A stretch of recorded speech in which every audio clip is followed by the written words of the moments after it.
Yep, still is not great. Alright, well, I tried.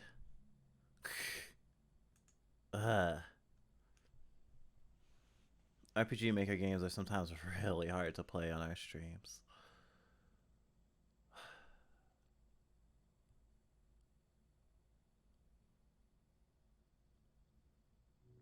No, Nuclear Throne is a little too much.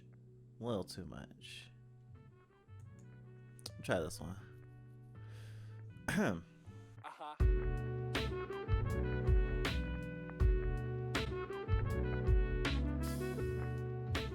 And it keeps in line with the theme of camping.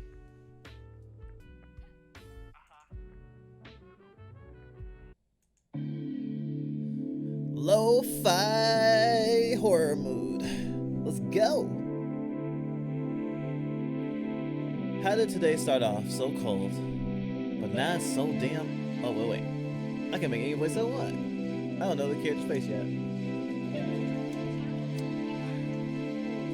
Also, let's see. Oh, this fucking slaps. I like this. How did today start so cold, but not so damn hot? Late summer just sucks. Early fall sucks even harder. But it's too hot for flannels. I can't wear white or bright colors because of arbitrary seasonal bullshit. So I'm down to like 3 shirts and jeans that are gonna be sweaty half the day. It's the kind of weather that can make you forget who you are.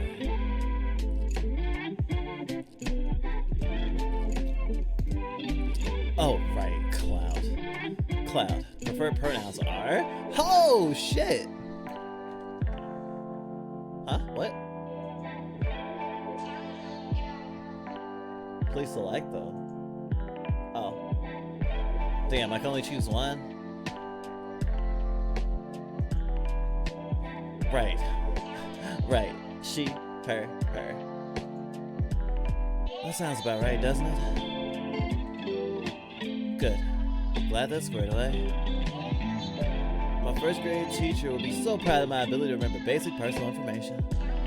God, I am so bored. My phone buzz is drawing me out of my stupor. I hope it's Rose. I'm starting to wonder where she is. It's not like her to be late. She did say she'd have some time to hang out before the trip. Hey? If the name and the cutesy internet slang don't make it obvious, that was not Rose. Not only did she not use perfect grammar in all her texts, no matter how short, she only recently stopped signing them with Sincerely Rose. Hey, Ann. What's up? You going on a lap tonight? Nah, I can't. I'm going camping. Nature? Not for me.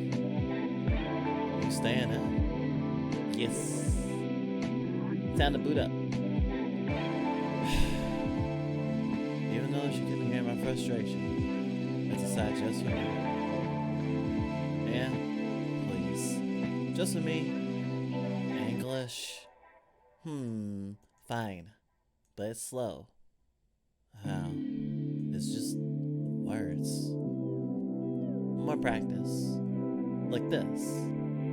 Strange as it sounds, I don't doubt it. And is like that. I'll be back soon. Okay, sounds cool. Good. Lab though? Finished homework? Yeah. The TED stops.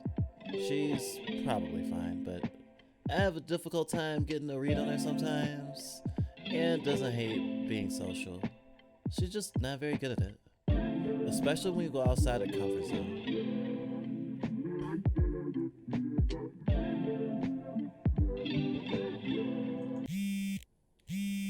I started to put my phone back in my pocket, but it immediately begins buzzing again. This time, it's a phone call. Hello? Oh, those unbelievable motherfuckers. Someone's gonna fucking die. I think, I swear to fucking gods. I swear to whatever gods do or don't exist. Do you need?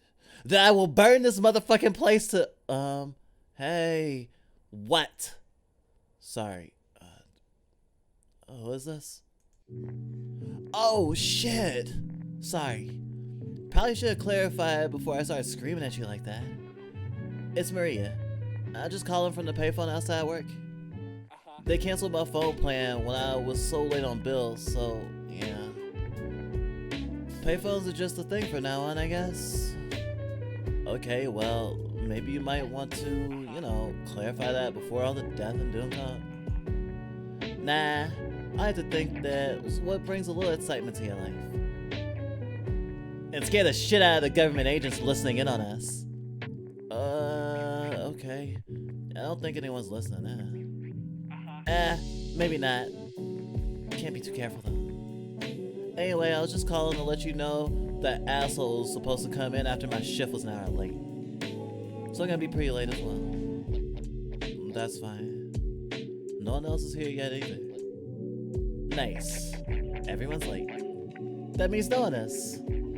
But I'm here. Then I guess you're early. Even as I try and argue, Maria's got both volume and stubbornness on her side. I guess. But anyway, I'm up now. But anyway, I'm out now. So I'm gonna make a run for the gas station to fill up the car and grab some beer. They don't sell beer at gas stations around here. I guess it's against the law or something? Fuck, I forgot you live in a goddamn nanny state. Well, anyway, I'll get there when I get there. See you later. And like that, she hangs up. I feel a light tap on my shoulder. Hey, Cloud. I turn to see her. Oh, hi, Rose. What's up? Extracurriculars. Sorry I was late. I got held up in the brainstorming meeting or sophomore community service project. For the sophomore community service project. Again? Has student council at least chosen the project? Well, that was supposed to be the purpose of today's meeting. How'd it go? We narrowed it down to 3. It was a long process, with 2 shouting matches and 1 impassioned, tearful breakdown. Never knew there was so much drama behind the scenes. It's mostly just drama at this point. It can get downright I know this word. I promise I know this word. It can get downright Machiavellian at times. That's why I'm just really looking forward to getting away for the night. Me too. I'm pretty sure it's the same with Todd. That's the reason we all go on these trips. Well, except for Maria. I think she just likes to get drunk in the woods. Is that so? I've never actually met her. What's she like?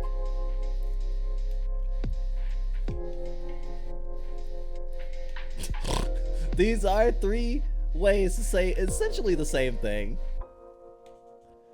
She's a character. How so? I mean, there's kind of a lot to her. Like what? Nothing too intimate, I would hope. No, nothing like that. I mean, like last week we were having a few beers by the fire when it turns out Todd forgot to bring the water. So Maria, once she gets done shouting at him for like 5 minutes, can't blame her, I would have done the same. She throws together this emergency water filter from a coffee filter, the top half of a beer bottle she broke with a rock, some charcoal, and a few other things. Then she used it to filter some water from the stream that looked clear enough, and we drank from that for the night. And it worked. I mean, it kind of tasted like beer, but we were drinking it out of the empty beer bottles. I'd say that's to be expected though. Right. We didn't get dysentery. So that's a plus. Well, I'm looking forward to meeting you. Well, I'm sure you guys will get along really well. And if you don't, then you've got me or Todd to hang out with at least. Are y'all packed for the night? I gestured to the backpack and sleeping bag on the ground at my feet. Sure, yeah. Had to have Ty give me a ride to my parents to pick up my old scouting gear. But I'm all set. Just got back. What game is this? This is, I think it's called, like, No Offense, But I Hate You. Don't take it personally, I just don't like you. It's a visual novel. I don't think it has horror elements, but who knows? All eccentric visual novels have horror elements, don't they? This game isn't finished yet. It's just a demo, though.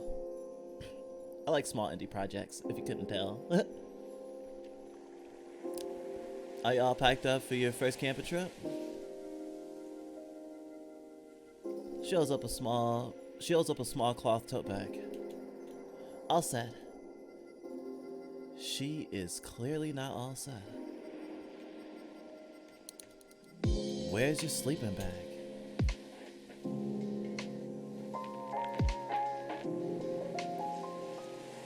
You know, it could be really dense sometimes. Oh, I get it. Yeah. Well, I mean, if you want, I can. I mean, I don't want to impose. No, it sounds good to me. Besides, it's not like we're gonna be doing much sleeping anyway. Oh! Someone's being a bit presumptuous today. Not sure if I like it or not, but we can see. Oh, sorry. I didn't mean it that way. It's just the last time I went to the woods, we were up until around 3 in the morning. Oh, okay. So, kind of like a normal party or a sleepover. Damn, I was starting to like presumptuous Cloud. Oh, sorry. 1 second. No worries. Take your time. So, are you busy? You know, like, all weekend? Cause if not, got a date with a prince. Saturday works. What time? Cause I don't know. Saturday's like my me day. I don't know. Like 3-ish. I'm back at 12. I think at least. I wish, but busy then. Midnight anime. Can't miss it. And 3 p.m. Normal hours? Okay, can do. Hey, who do you think you were talking to again? Hey, who did you say you were talking to again? Oh, sorry. Did Ty get back to you? No, just texting again. Yeah? My study partner. We've got a big project for Goth's class, test Friday. Oh, yeah. I've heard some awful things about those tests. What the hell kind of professor has you write codes on a sheet of paper and hand it in? What's next? Punch cards? I don't pretend to know a whole lot about coding, but that sounds bad. Very bad. My phone buzzes yet again. Popular today, huh? I doubt it. It looked like it's tied. Finally. Rose shrugs. I'm just glad I wasn't the latest person. Fuck. Well, it's certainly tied. Did he tell you when he'd be here?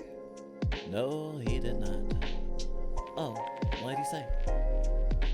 Just the word fuck. Oh, well, I assume he's not gonna be here anytime soon. That's probably the case. Let me check. We're in LA? Yes. I mean, fuck. Yes, Todd. We've been over fuck. Ugh. I don't know if I'm going out tonight. Anywhere. Because of fuck? No. Exact opposite. Exact opposite of fuck. Oh. Something with Dale? Yeah. Well, no. Nothing with Dale anymore. Worth through. Oh, I'm sorry. Want to talk? No talking about it. No thinking about it. Gotta stay in. Place some Essex. Drink a beer. Be alone. Alright, well, I'm here if you need me. Did he say when he'd be here? Todd's not coming. Did something happen? Is he alright? Just drama between him and Dale. Dale? A girl he had a thing for. I see. Sadly, I know little of your petty underclassmen squabbles. Clearly nothing compared to the high drama student council. Not nearly enough backstabbing, illicit romance, or a scandal. But you should fill me in anyway. And meet my gossip fits. I don't know if there's a lot of very interesting material here. He really liked this girl, and she... I honestly don't know what she thought of him. Were they dating? I don't know. They may have been on a date, or at least something he thought was a date. But I don't think they were exclusive or anything. If they were anything. Oh, okay. Damn, that period of a relationship is the worst. You think so? I know so. I need to be locked into something serious early on.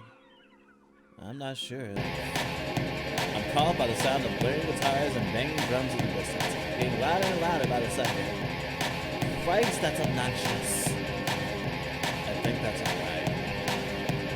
I see the car, dancing on. Drift along the corner, speeding towards us.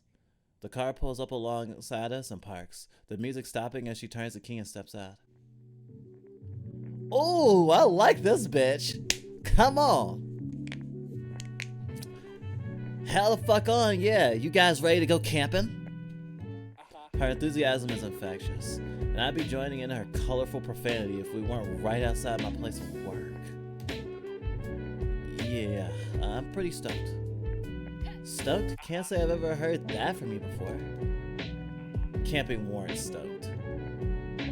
She looks Rose up and down. You the new girl? Shit, I guess I'm the new girl. I just got here a couple weeks ago. You're new to me, girl. I guess so. Hi, I'm Rose. I know Cloud from college. I'm Maria. I know Cloud from... I don't know, drinking in the woods. Well, it's a pleasure to meet you. Yeah, pleasure's all mine. It's always good to meet the people my friends are fucking. Oh, this is awkward. The look on Rose's face is the most precious thing I've ever seen. It's not, we haven't... Maria lets out a hearty, good-natured laugh. Don't worry, I'm just giving you shit. Oh, okay. Anyway, always more fun with more people. Well, just not too many. I mean, there's plenty of room in the woods, but I like to keep a tight circle around the fire. If you get my meaning. No, I do. And we're in agreement. An agreement? I'm starting to like you. Thanks. Maria texts me. So where's dipshit? Todd? Who else? He just texted me. He's not coming. That son of a bitch. Did he say why? Cause something better be dying. Just stuff with him and Dale. With the cheerleader? Damn. Sounds like someone around here is getting... Sounds like everyone's getting laid around here except for me. We're not... Yeah, I know, but you get what I mean. That's not the case with Todd either. I think they had a fight. A pretty big one, too. He said they were done. Ugh, poor bastard. But then again, he always did jump into things a bit too quickly. We have a moment of solemn silence. Like a funeral service for Todd's love life. Ah, son of a bitch. We put that fucker on water duty again. That's twice now. I think that makes this our fault. You know, fool me twice. Yeah, well, if he does it again, I'm tossing him in the river. The expression on Rose's face turns sour. Still, something about all this seems a bit odd. To me, at least. Yeah? What do you mean? I don't really know. I mean, I've only talked with Todd a few times, but this just doesn't seem like him. The first time we met was at a house party. Right. And he was there because his high school girlfriend dumped him. I thought he dumped her. I don't know, I just know that when he went there... I don't know, I just know that when he went there... Sorry, he went here, and then she went somewhere in Utah. So the distance killed it before he could find a way to... break up. Right. But what I'm trying to say is that it just seems strange to me. He's staying in his room instead of going out with friends? I don't know. Maybe we should check in on him. You might be right. No, Todd just lurks in mysterious ways. Sure, well, shit happens. He usually gets shit-faced. But sometimes he needs to get shit-faced alone. This is probably just a lonely shit-faced night for him. And anyway, if we're going, we need to get going now. We can't swing by the dorm and check in on him? Nah, it's gonna get dark soon. It is? Why? Is that gonna be a problem? Oh, no. Not at all. I just think we should check on Todd to make sure he's feeling alright. Look, if you want to go check on him, then be my guest. But when I pull out to the road, I'm going into the woods. He says he doesn't want to go, and that's fine by me. I've known him long enough to know when he needs space. I just wish he said something earlier since he agreed to bring the damn water. Rose looks at me. I don't know. Cloud, you know I'm better than me. Do you think we should leave him alone?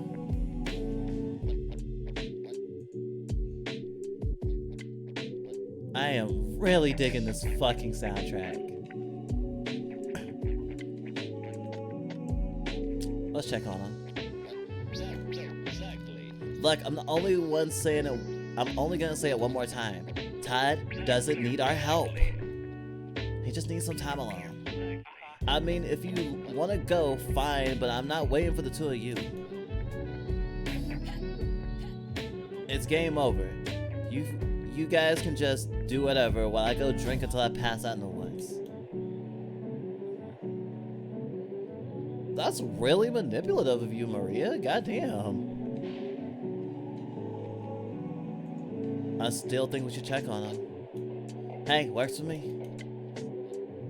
Rose, nice to meet you. We should grab a drink sometime. Cloud, see you around. Maybe we can do this next weekend? Nah, kinda doubt it. It's supposed to rain, I think. Not like camping weekends left this season, to be honest. So you two lovebirds don't mind. If you two lovebirds don't mind, she opens the door to her car. I'm gonna take advantage of this weekend while I can. Stereo blares and drives off into the setting sun, like a bass-boosted cowboy. Well, she's certainly something. That she is. Hey, sorry about scuttling this week's plans. Don't worry, it's fine. Wanna grab something to eat before we check on Todd? That sounds fun. More fun than camping? Don't take it personally, but I'm not sure I would have loved being out in the woods. Don't take it personally, I just don't like you. Huh. Well, I guess we can't check on Todd. Fuck Todd. Nah, he's good. Right, he just needs some time alone. Probably just doesn't want me to call him a pussy for crying about it. Is that the kind of thing you do? Hey, he's done exactly the same for me. And it's his kind words and strong guidance that turned me into the woman you see before you today. As his best friend, he's gonna cry about some dumb cheerleader not worth his time. It's my job to call him a pussy and give him another beer. Rose looks at me. I shrug. Well, if it works. He's been dealing with me for 8 years now, and look how we both turned out. Single? Fuck you! Anyway, are we gonna go anytime soon? We can stop at a convenience store and I'll buy some water. Awesome, thanks! I just want to get to the campsite before it gets too dark. Walking the trail at night is not a fun time. We pile into the back of her car. It's a little messy and smells a bit like cigarettes, but it's not too bad. Rose touches my arm. I'll hold her hand. I slide my hand across the faded faux leather of the bucket seats towards hers. I take her hand in mine. She seems just a bit shocked at first, but she smiles. Hey, lovebirds, not in my car. Just think of me as a shitty conservative parent. I know there's something going on between you two, but I really don't need to see it. Rose lets go of my hand. Alright, are we missing anything? Just the water. Ah, fair enough. Well, alright then, moving out. And with that, we're off. Oh, wow. God damn it. Oh, I was gonna say another short game. I was like, yes! More game! I like when game has more game.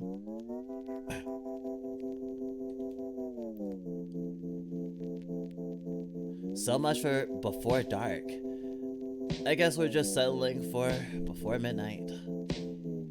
Our flashlights cut through the thick forest, but only barely. Rose sticks close by me as we make our way down the dirt path. Maria leads the way. Not trying to be annoying or anything, but is this the best place to leave your car? It's all road. If it gets dusty, it gets dusty. Rain will get that. How very zen of you. Oh, I'm zen as fuck. Right. I see. But there's really no other parking lots? Well, I think there's one, but it's always full. And the police tend to stick around it pretty closely. Are the police usually a problem? Only if you don't want to support a bunch of government-backed wannabe gangsters. Hell yeah! A cab, baby! Sorry, continue. Only if you don't want to support a bunch of government-backed wannabe gangsters. Or if you're any sort of ethnic or racial minority. Or, you know, if you're the sole adult going through the woods with 2 under 21 college students and a knapsack full of beer. Fair point. Oh, I didn't think about that. Nah, I'm not surprised. Why is that? Hey, don't take this the wrong way, but you don't strike me as the kind of girl who has a lot of issues with cops. I'm pretty sure they try not to hassle too many girls in designer clothes. Rose opens her mouth to say something, but quickly decides against it. Maria shines her light into the thick bush. Anyway, the trail should be about... right here. She points to a spot on the side of the road. It's less of a trail, more of a thick section of brush. That's the trail? Yeah. Well, no. It's Maria and Todd's special trail shortcut. Just 10 minutes of bushwhacking and we'll be right to the campsite. Don't worry, Rose. Just follow us and you should be fine. Oh, okay. Just remember, I'm still pretty new to all this. Keep on the lookout. There's plenty of blackberry bushes to be found around these parts. Trail blackberries make a great snack. Just so you know, don't walk into them. Lots of thorns. Oh, I'll be on the lookout then. She doesn't sound like she's enjoying herself. Hey, Cloud, you want to try reaching Todd again? You're probably gonna lose service soon. Good call. I give him a quick call.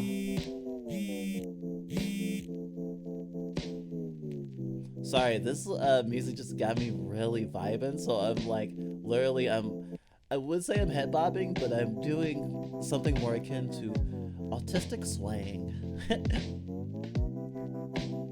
Nothing. He didn't pick up. Why don't you try texting the other girl you're always trying to hang out with? That short Chinese girl.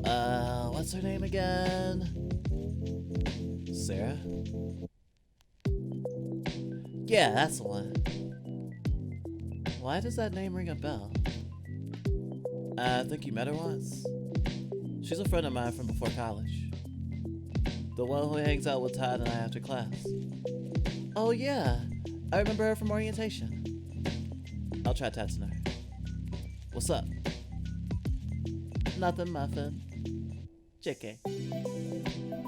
This is a something muffin, if you heard. I heard about Todd and Dale. Yeah. Big fight. Heard it from my room. So like 2 floors away? Damn, what was it about? No clue. Todd won't say. Don't worry. I got him a pizza and a scary movie. He'll be okay. Does he know you're coming over? Nope.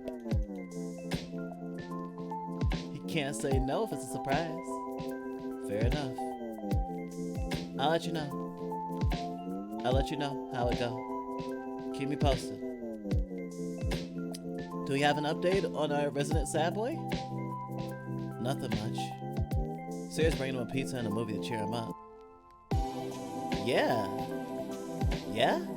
Always thought he would have been spending time with her instead of the cheerleader. For some reason I can't quite place that. Doesn't sit well with me. My oldest friend and my skirt chasing roommate? Yeah, I don't like that one bit. We step off the path into the foliage. Rose pulls her socks up to her knees so the damn plants don't brush against her bare skin. I don't know, it still feels off to me. I get what you mean. Everything seemed fine between those two the last time I saw them. Is she the girl he went to the fall formal with? I think so. None of us went, so I'm not sure. Oh, everybody, I wanted to mention, because I was just thinking about how, like, Rose just is like, oh, well, it just seems really weird. And if the thing that seems really weird is just their relationship didn't seem on the rocks, it's like, especially depending on the people in the relationship, you don't want people to know it's on the rocks, or you don't want to know people know about arguments or stuff like that. I mean, some people are like, you know, saving face or whatever, but I mean, no one wants to have a big fight in public. No one wants to have a disagreement and ruin their friends' hangout times. You know?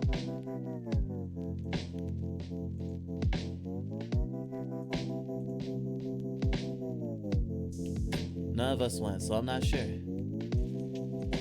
I know I saw a picture of him dancing with some girl. Well, he blah blah blah blah blah.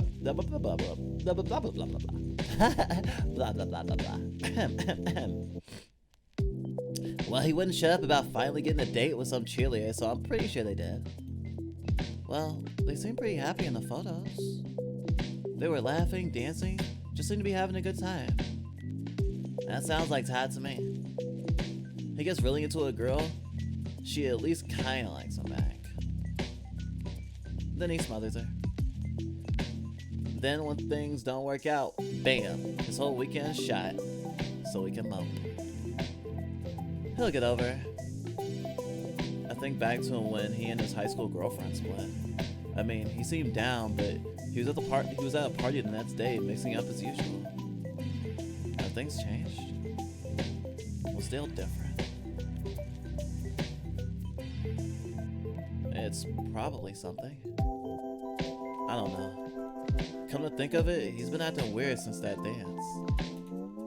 I mean, whatever happened then, it's been on his mind all week. Oh, okay, so it wasn't a long time ago. The dance they're referring to was last week. So it's like, just last week they were fine.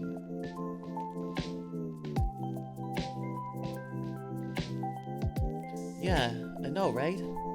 Yeah, and I've only seen Dale once for chemistry this week. She seemed preoccupied the whole time.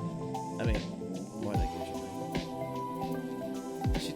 She seems to be a bit on the spacey side. Look, I'm sure things are fine.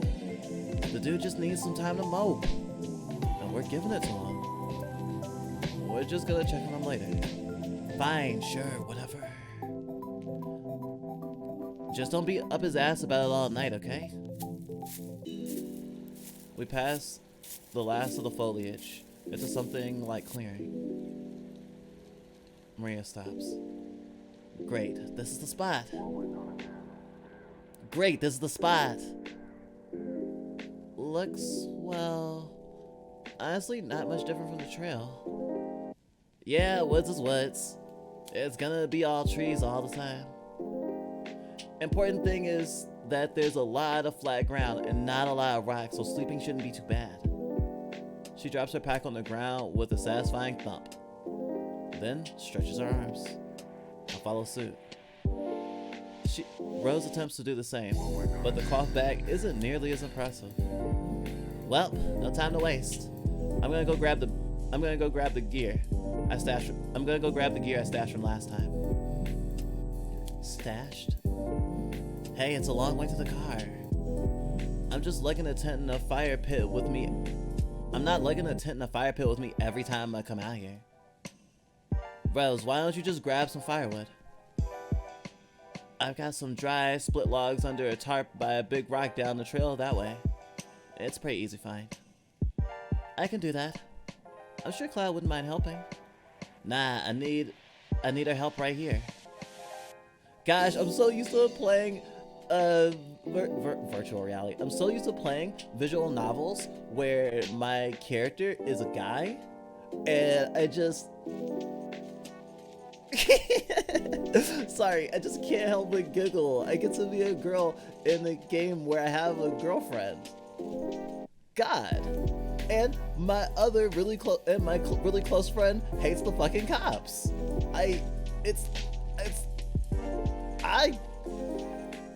It's not what I usually get to be in this thing.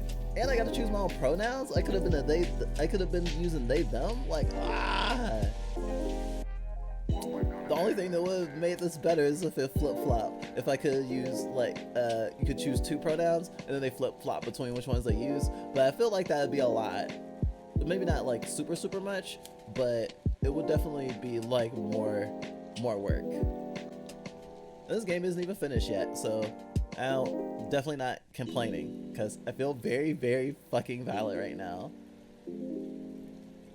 Also, this game, because we're in the woods, is really making me think of, what's that fucking game? We Know the Devil, which we played on stream before, and it has like 4 endings, I think, and we only got 2. Huh, kinda like Emily. And we haven't gone back to it because we got the true ending last time we played, so it just felt right. But just playing again just to experience it again, or even just to get the other bad endings on purpose, might be interesting. But that one is a horror game. This one, I still don't know. But, you know, I don't know. Do good things happen in the woods? Has anyone here ever been camping? I've never slept in a tent in the woods before. I've slept in a cabin, though. I've had a very contained camping experience. Definitely had toilets at the time. That fire pit alone is a 2-man job. Easy. Look, I don't really want to go too far out on my own. You guys know the area better than me, and I just really don't want to be out here alone at night. Oh, let's save again. I've been camping, but in a bus. You've camped in a bus? That's interesting. So, like, you did, like, normal camp stuff and, like, ate and stuff and had, like, a fire and whatnot, but, like, everyone went into the bus to sleep? Maria needs that help. I'll go with her. I don't want to leave Rose all alone. Huh? I think she may need some help finding her way to the woods. In the woods. It's not even that dark out. Right. But the two of us are used to it. I hate to break it to you, but I'm a city girl through and through. Maria rolls her eyes. Alright, lovebirds. But you better find like a shit ton of Tinder between the two of you. And with that, she disappears into the woods. Hey, thanks. Don't mention it. I wanted to spend more time with you. Aw, me too. It really means a lot to hear you say that. But I'm also really glad because, you know, I'm actually really scared of being alone in the woods at night. Really? She usually doesn't look like she's afraid of much. Hey, don't laugh. Everyone's afraid of something. I'm just afraid of the dark. I never would have guessed. Right, I know, it completely contradicts the strong, independent career woman aura I work so hard on. I mean, I used to keep a flashlight next to my bed so I wouldn't have to walk to the bathroom in the dark. Oh, that's so adorable! But also, yes, fear is, we keep a desk light on, or a closet light on, or our TV on when we go to sleep. Every night. Total darkness, total terrification. I still have night terrors sometimes. I need a nightlight.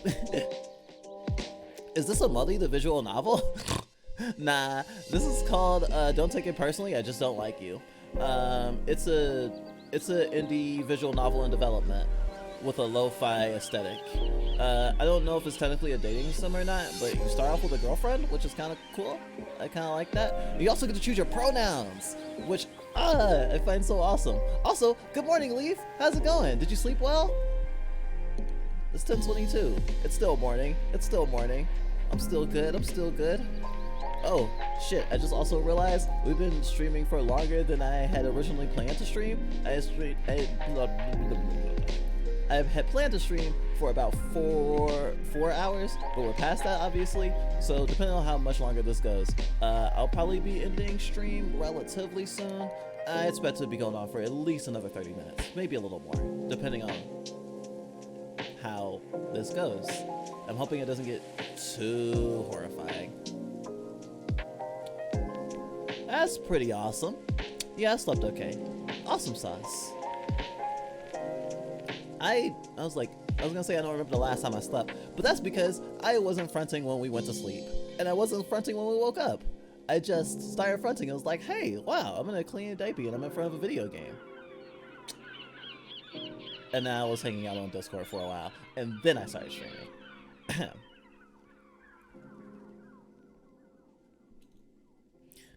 I mean, I used to keep a flashlight next to my bed so I wouldn't have to walk to the bathroom at night. It's fine, Rose. Like you said, everyone's got something. I bet Maria's afraid of something. I think she's probably afraid of more existential stuff. Probably. What about you?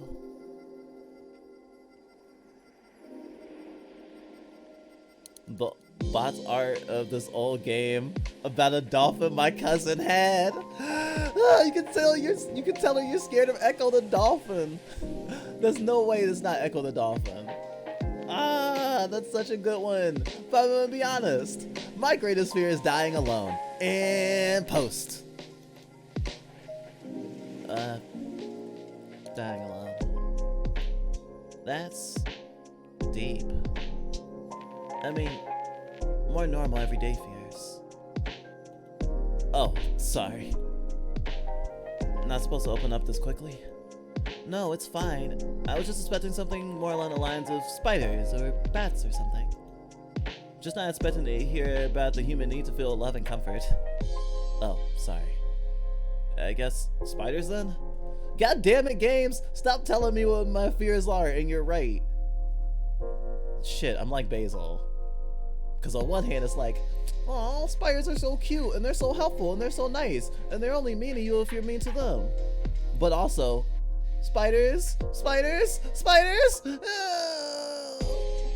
I can handle one spider.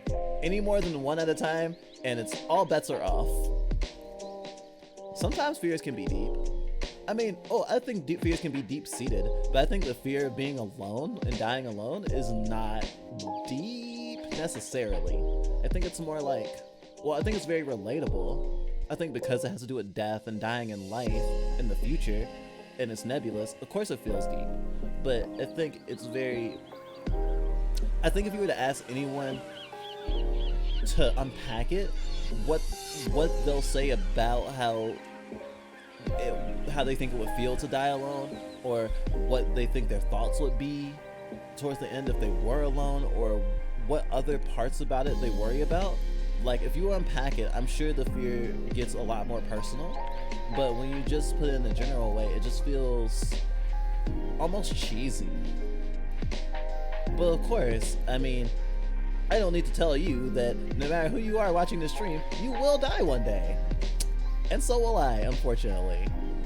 Or fortunately, depending on how you look at it. Who knows if the human mind could even survive, like even 200 years? What if there's something that just... Oh, that actually could be a cool premise for some horror. What if you become immortal, but like something about the longer you live, the more you like hallucinate, or the more your brain just functions really terribly? And so, like, you're just kind of, like, you do get to live a long time, but, like, stuff like your memory and shit are shot. Actually, Doctor Who did a little thing like that, where they had a character who lived a really, really long life, and, like, essentially, their, like, personhood changed so much over long periods of time that, like, meeting the Doctor and being called by their old name from, like, hundreds of years ago was like, who the fuck is that? And it's just like... It's almost like you start over as a person every now and again. Oh, thank you for following, Alpha Lunar. Awesome name. The V1 makes me feel like the name of a video game. That's really cool. Hope you're having a good day. Do you like lo-fi stuff? Like this lo-fi game? Gosh, even just the fact that the characters are black and white and it's like this lo-fi aesthetic makes me think some weird glitchy shit is gonna happen eventually. I don't trust it.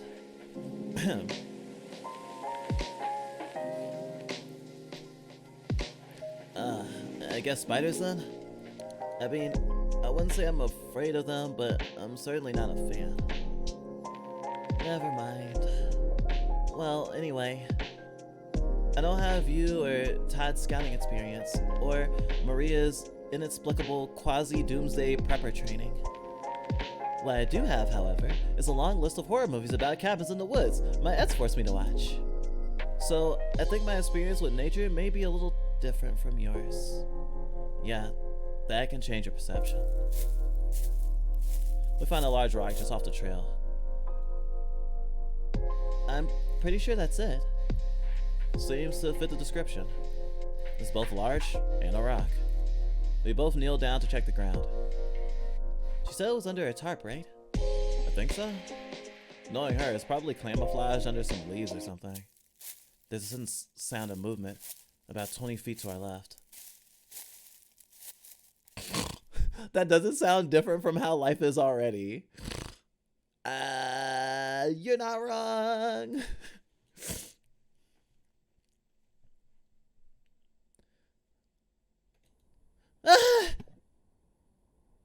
Rose, white as a sheet, throws herself at me. We both tumble to the ground. Oh my god! What the hell was that? I'm not sure, but it seemed pretty small.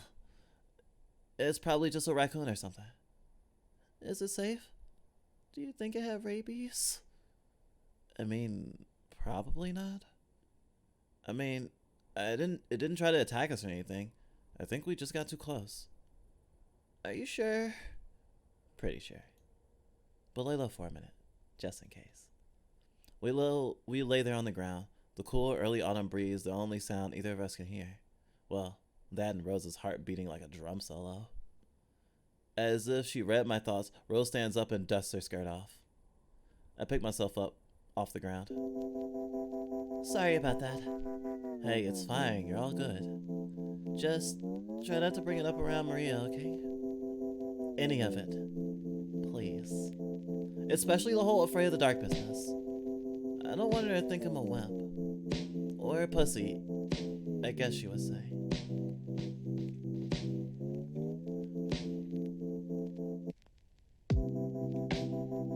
Oh, another... saving out all the options. For some reason, I'm reminded of Lost Odyssey, where the main character's immortal, but there's a lot of stories in the game reflecting on all of his experience with other people living their lives while he still remains the same. Wow, I mean, a lot of stories about immortality tend to do something like that, where it's like the journey of this person and like the lives that they touch. I've never seen Benjamin Button, but I think that goes along a similar route. Age of Adeline, or Age of Adeline, I don't know how you pronounce it, is a movie with a similar premise of immortality and just living through the world. Although, unlike Lost Odyssey, it's not like a it takes place in modern day, so the only fantastical element is the immortality as opposed to all the other stuff. I still need to play Lost Odyssey. Is this still on Xbox? I can't remember if it's still on Xbox. I know they made it more available for, I think they made it available for Xbox One or whatever.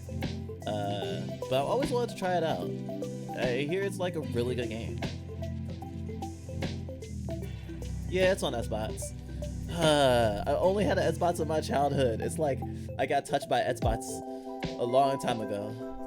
360 specifically. I know that was the first one that it came out on, but I thought it got re-released.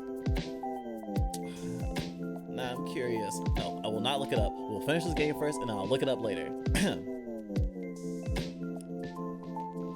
I want to look at if it was somehow on Steam or something. You never know. You sure? She might not try to send you off alone if I do. No. Look, just don't tell her, okay? I really don't want to deal with her judging me about this all night. Can you do that for me? Oh, okay. I can do that. Thanks. Glad to help. I'm not worried about that anyway. Just stay with me the rest of the night. Please. Okay. That was some weird ass shit, that distortion. I wonder if that will continue. Or what happens when it blurs even more. The side stories are probably the best stories in my opinion. Shit, there's so many RPGs with fucking amazing side quests. A lot of times the side quests are way better actually, because they're just like a little bit more contained, because RPGs, especially like JRPGs, tend to get to the level of I will kill God, and like they lose a lot of the finesse that the smaller stories do, which is, oh, thanks for looking it up to see if it was on Steam. Unfortunately, I'll just have to get an Xbox essentially one day, maybe, or live with someone who has an Xbox who will let me use it to stream. What was I gonna say? Shit, I forgot what I was gonna say. Oh well. Looking back at the ground, I spy a small corner of blue plastic poking out from under the leaves. Oh, there we go. I lift up to reveal a few split logs. Oh good, we found them. It's a good thing we have a big, strong woman here to carry them back to camp. Ah, I'm a big, strong woman, everybody. Did you hear it? I'm a big, strong woman. I'm a big, strong woman.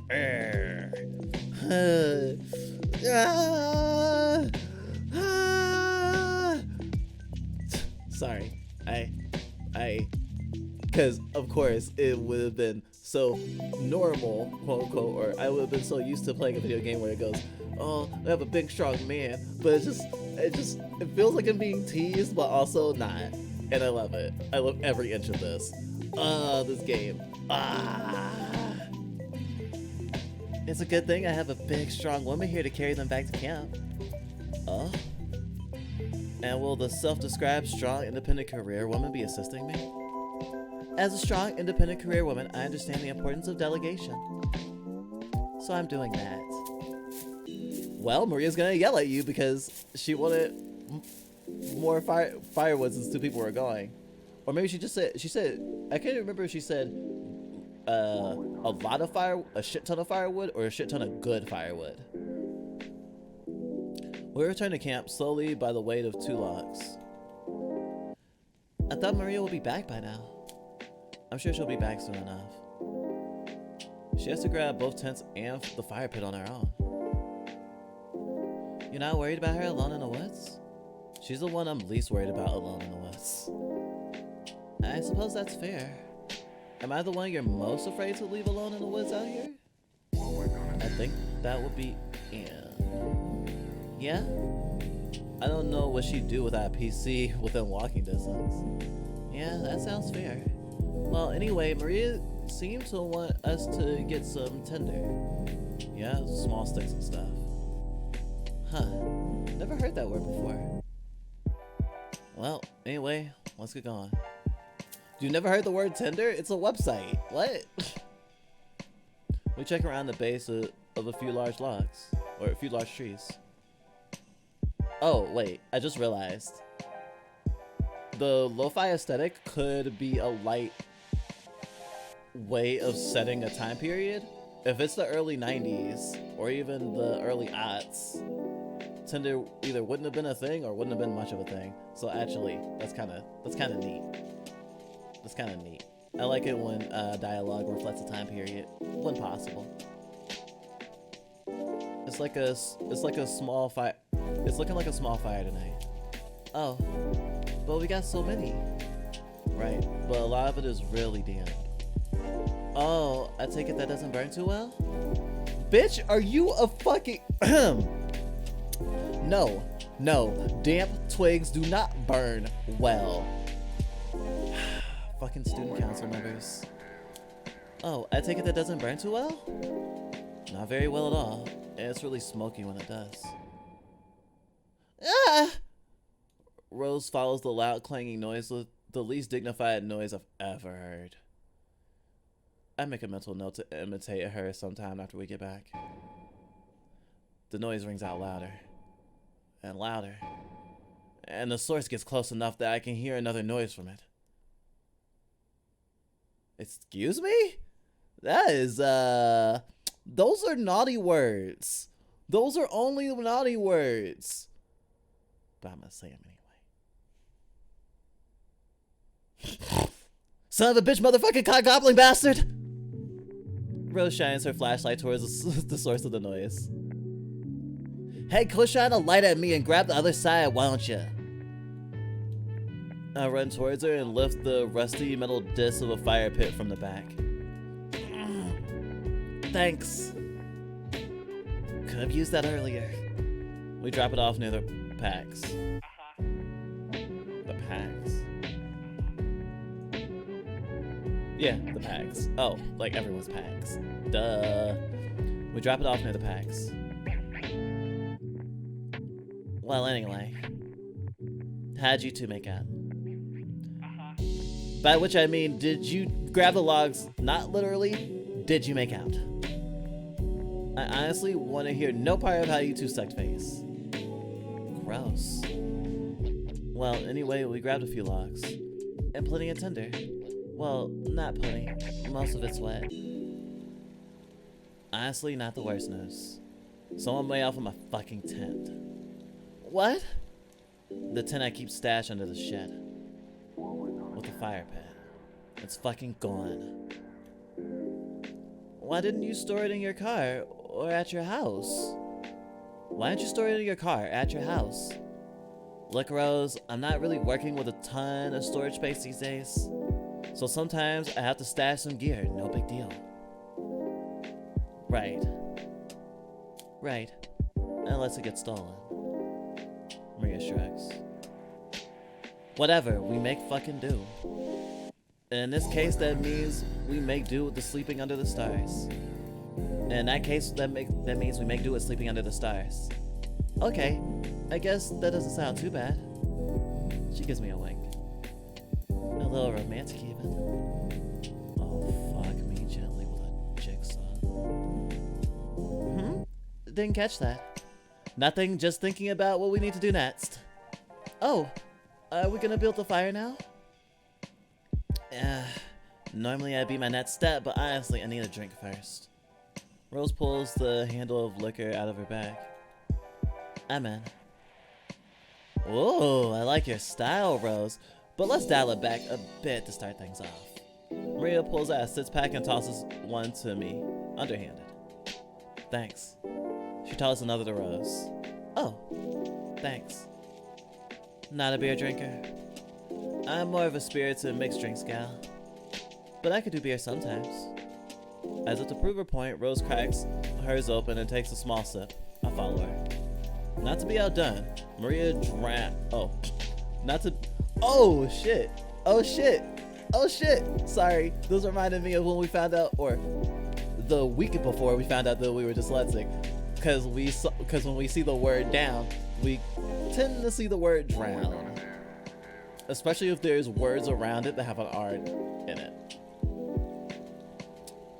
I don't know what it is about the word down, but it always goes to drown us. And because it makes sense in the context, my brain went, not to be outdone, Maria drowns her beer. Drowns herself in her beer or something, I don't know. And so it's just like, yes, visual novels. Ironically, the dark souls of reading for a fluff. Not to be outdone, Maria downs a significant amount of hers. So how often do you guys do this kind of thing?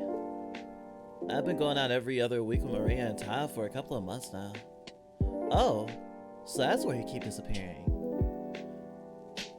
Me, I probably spend about half of each week out in the woods. Really? That's a lot. Yep, been that way ever since I was a kid. Ty and I used to camp out in the dark behind school when we were little. Then we hit 16 and started bringing the six-pack. And it went from good to great. As if she needed that reminder, Rose takes another sip.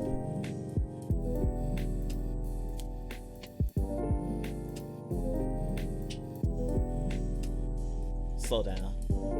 As someone who literally has substance abuse issues, I think it is good to slow down and not totally down your shit. Although sometimes you're not in a good place, or you're just like, hey, I want to not think, or I want to release my inhibitions and be a not caring person right now about things that upset me, and then you down a beer, unfortunately. I definitely won't ever demonize people who end up using substances to cope. Even people who aren't, I guess what you would call them, serial substance abusers, have to still do that too, especially right now. If anything, the pandemic has made so many people relying on substances more so than usual. It's really sad. I'm about to get ready for a nap time, but we'll be lurking. Hope you have a fun stream, Drizzle. Okie dokie. Enjoy your nappy poo. Gosh, I would love to be put down for a nap right now. A fluff can dream. I take another small sip. There's no use trying to keep up with Maria. I've seen her drink tied under more tables than I can count. I've never really been camping. Well, unless RV trips with my parents count. If you can flush your if you can flush your shit, it's not real camping. At least, that's what my old scoutmaster used to say. She said that in front of a group of little girls? I get the feeling we were in different kinds of scout trips. Is Maria trans? That would make her even more poggers, but... Huh. Anyway, in that case, I never got to go. We all take a sip. So, what do you guys usually talk about in the woods? Ghost stories? Fishing tales? We're not boomers, Rose. But yeah, it depends on how we're feeling. I usually rant about how the government is finding a new and innovative ways to fuck the poor. Ty usually rants about his girl troubles. 9 times out of 10, they're all his fault, but we let it slide, to be polite. I usually talk about, I don't know, school? I hope you're not ranting about girl troubles. I hope you're not ranting about girl troubles. Nah, don't worry. Mostly just that fucking computer teacher. He made every test open book except the midterm. Then he wouldn't even tell us until we got there. So you come here and complain. Yep, that's part of the fun. Late night tipsy bitch fest. A proud tradition. Been around longer than therapy. Hell, it pretty much is just therapy for poor people. Amen to that. Maria holds out her can. I knock mine against hers in a toast, and then do the same to Rose's. We all drink. Maria slams her empty can against a fire pit with enough force to crush the can into a flat disc. Well, who's going first? Huh? Bitch fest. Now who has to get it off their chest the most? Silence. Nice, my turn first. Maria pulls another beer from the plastic rings, cracks it open, and takes a drink. It's the fucking customers at the Reg. The Reg? Yeah, regular Joe's. I work there. Oh yeah, that 50s themed diner. I keep meaning to get breakfast there one of these weekends. Well, if you do, 3 things. First, don't bother going there on a weekend. It's packed to hell. No one working wants to come in that early, so it's understaffed, and the food isn't worth the wait. Second, if a special has fish in it, don't order it. Oh, I second that. From personal experience. Do I want to know? Specials are always just whatever is left over and about to go bad. So if it's fish... She shrugs. Alright, I get the picture. That place single-handedly ruined the concept of a crab cake benedict. Anyway, number 3, most important of all. If you take a picture of me in my work uniform, I will fucking kill you. Is it a costume? It can't be that embarrassing. I mean, you've already got something of a greaser vibe going on. Oh, fuck off with that S.E. Hinton bullshit. Here in, the 90s, we call this look punk.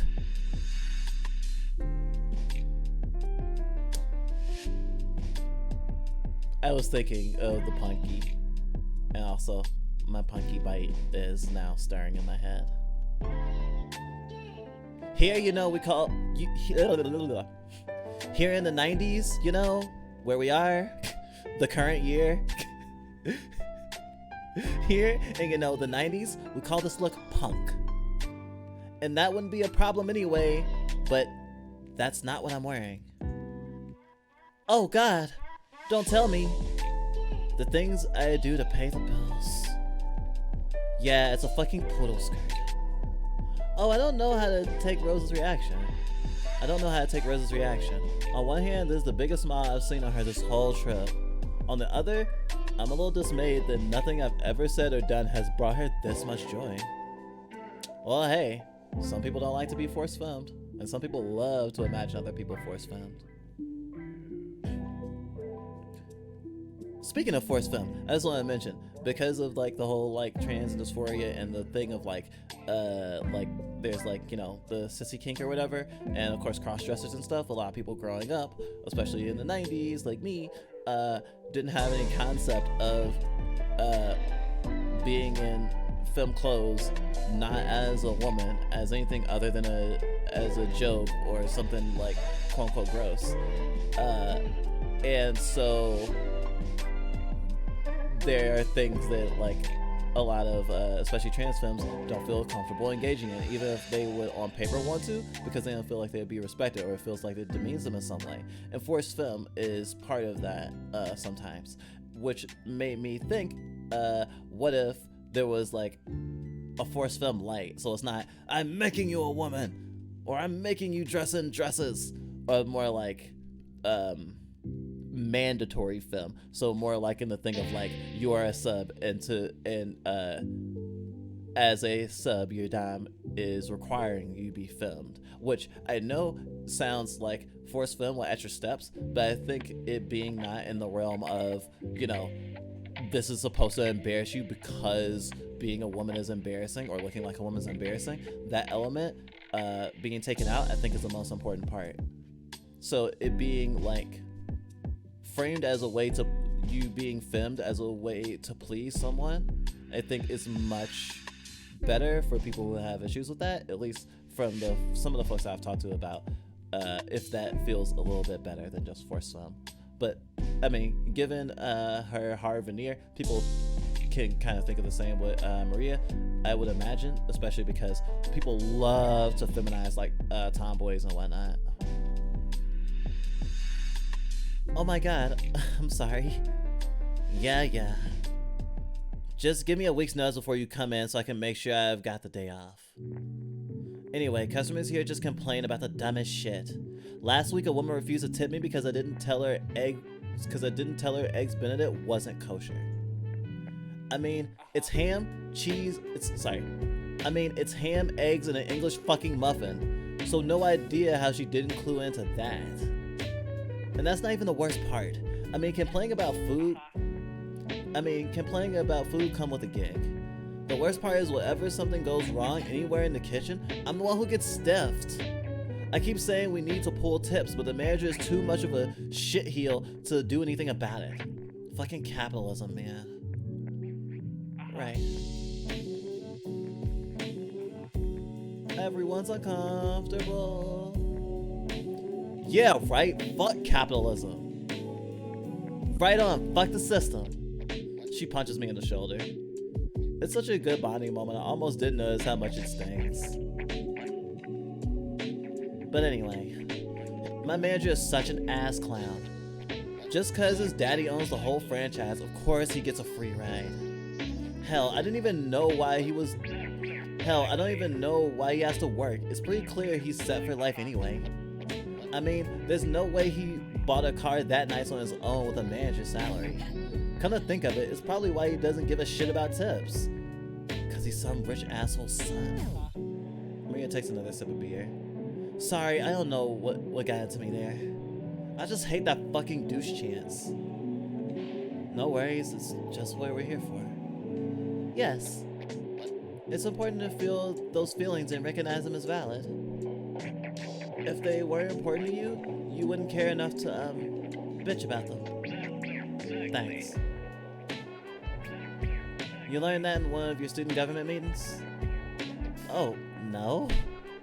I learned it from a summer leadership seminar I took before sophomore year. Well, can't say that I'm surprised. That's the kind of feelsy stuff I expect from one of those. Still, I can't say you're wrong. Glad we agree. Bitching is an important part of catharsis, especially when you feel like you've been wronged. That's a lot of big words for I'm pissed and I need to vent. Oh, and I totally forgot about the dipshit who came over and told me we wouldn't be blah, blah, blah. Oh, I totally forgot about the dipshit who came over and told me we shouldn't be playing The Twist in a 50s themed diner since it came out in 1960.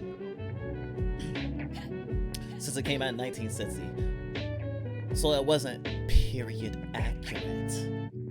Wow, the true villain of the story reveals himself. Fuck that guy. Yeah, fuck that guy. Fucking moron. Yeah, suck my metaphorical dick, jukebox guy. You tell him. Wow, he really sounds like a prick. Louder! I said he really sounds like a prick. Woo! Now you're getting it. But seriously, fuck that guy. If accuracy is a problem, I'm gonna stop accepting debit cards and take the hand sanitizer out of the bathrooms. Have fun getting period accuracy polio or whatever, asshole.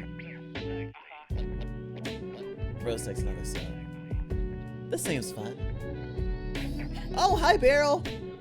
I was about to wave at the camera and then I forgot. I don't have arms. Or I have arms, but they don't move. One day we'll have lead motion. And rigging, maybe, probably. More thinking the next rigging we'll probably get is to actually just to wiggle my body. How you doing, Beryl? Did you just wake up? Hope you're doing well. We were playing a lo-fi dating sim-ish a visual novel with some horror elements. So expect some horror adorable fun.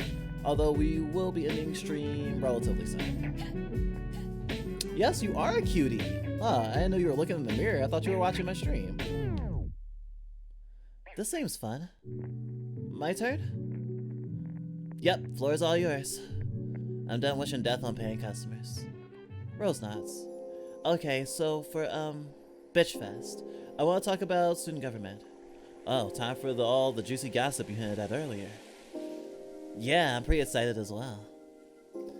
I could use some high drama. You know, instead of all my 50s diner bullshit.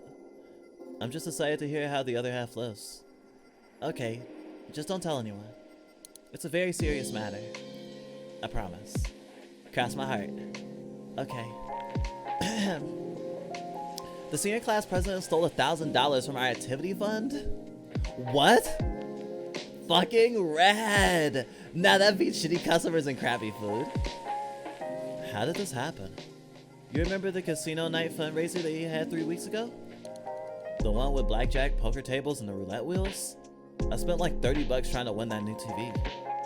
Are you telling me he rigged the machines? Because that's some impressive shit. No, it was much less exciting. He just gave one of his friends a ton of tickets when no one was looking and flooded the drawings at the end. I think about 75% of the tickets had his friend's name on them actually. So they sold the TV and split the money. So what are they gonna do with them? Oh, they're definitely fired. They threatened to sue him as well, but I doubt they'll follow through with that. No one wants to do the paperwork?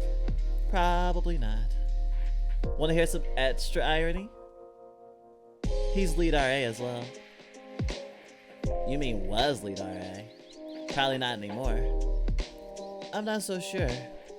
RAs do their own thing. Student government doesn't really communicate with them. Plus, they break more rules than anyone. How the fuck did they get away with that? I mean, shit. When I went to go visit Ty last week, they confiscated a case of beer from my trunk. And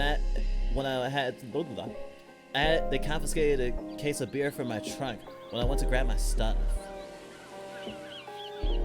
Well, they're the ones enforcing the rules. So when one of them breaks a rule, well, they just don't enforce it.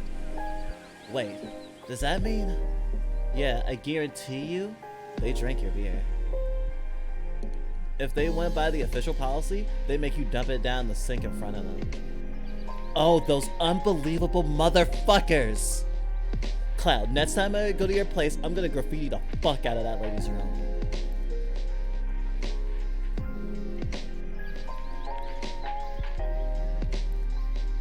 Please don't. I second that. Why? Either are you planning a snitch? Of course not. I just don't want to spend the school's funds on graffiti awareness campaigns. Fine. Wouldn't want to take any school funding away. I'm sure there are plenty more assholes who need free TVs, right? This all just tells me I'm right to believe that organized government is inherently corrupt. Or, as we non-politicians say, fuck the system. Quite. I guess I'm okay. Called out of work to do. Why am I? Oh, okay. We definitely will end stream soon. I am running out of spoons to say words correctly. I'm getting a lot tongue-tied. Called out of work due to feeling under the weather. Have a big hangover. Did you at least have fun with your drinking last night? Was it sad drinking, or was it like maybe celebration drinking, or maybe I don't know, just kicking back, watching a good movie with some brewskis. Make sure you drink tons of water, okay? I hope you feel better soon. At least it's a hangover and nothing more serious. Quite. Anyway, that's really all. They told us not to talk about it while they investigate. What do you want the money for anyway? No clue, to be honest. And anyway, he still maintains that his friend won the TV legitimately. Yeah, that's a load of fucking bull. Right, I think we're all on the same page there. See, this kind of thing is why I think all student government is bullshit. I guess we'll all just have to agree to disagree. Yeah. What's it to you? What is it you do for the school anyway? We make decisions on how the school should spend its activities fund, and we represent their concerns to the faculty. Oh, I see. So you're the one who decides if they hire a band or a DJ for the winter ball. Real pillars of the community, I see. Will you just... There's a lot more than that. Alright, sure. Sorry. Look, I didn't mean to piss you off like that.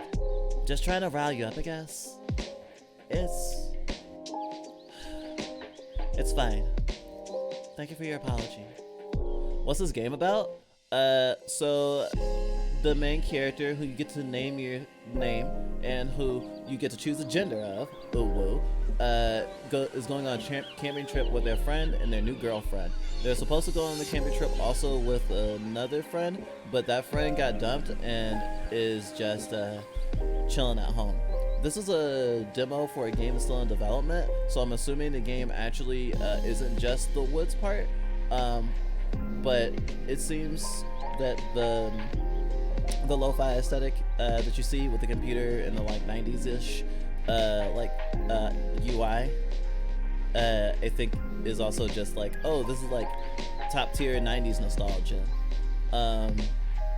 It seems that it's about relationships and kind of like balancing like what you do for people, because Rose, my city slicking girlfriend, and Maria, my best friend, who is a total punk and very much rough around the edges, you might say. They have different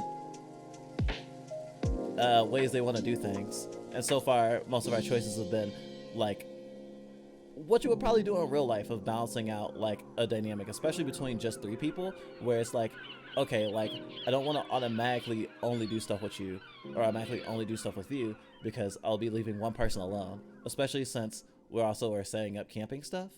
The game itself is called God, I keep forgetting because the title's so long.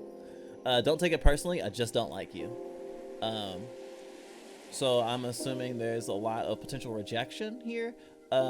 Based on the itch.io page, it sounds like a dating sim, but I don't know yet. Which means in the full game, maybe you can even get broken up with and start a new relationship, or maybe cheat on your girlfriend, which is not necessarily something that I'm trying to do, but it might be interesting. Although, as a polyam person, like I like consensual non-monogamy. Though, to cheat in a video game, I have the option. I would probably take it to see where it goes. I just realized I don't think I've ever played a game that had cheating as a mechanic. It usually is just a story thread. It's fine. Thank you for the apology. I don't know if you can tell from my whole, she gestures at her entire body from the spikes of her hair to the threads of her combat boots. Everything, but I'm a bit of a button pusher. Right, I get that. I'll try to shut up about politics for a while. Rose shrugs. Everyone's entitled to their own opinion. That's democracy. But it's only the people with money whose opinions matter. That's capitalism. Ah, fuck, I literally just said I was gonna lay off the politics. Rose presses on. Anyway, that's the big drama. Other than that, it's mostly just people sleeping with other people when they really shouldn't. Oh yeah, but anything's boring if it has to follow a heist. Heist is a pretty strong word for stuffing a ballot box full of tickets. Yeah, but heist sounds so much cooler. Okay, now it's your turn, Cloud. Oh right, I forgot about her. I swear to whatever God does or does not exist, if it's about that fucking coding professor, I'm leaving you in the woods. Hey, Yeah, I know, he assigned the wrong book and made everything go by a different one in the first week of class. And made everyone buy a different one the first week of class.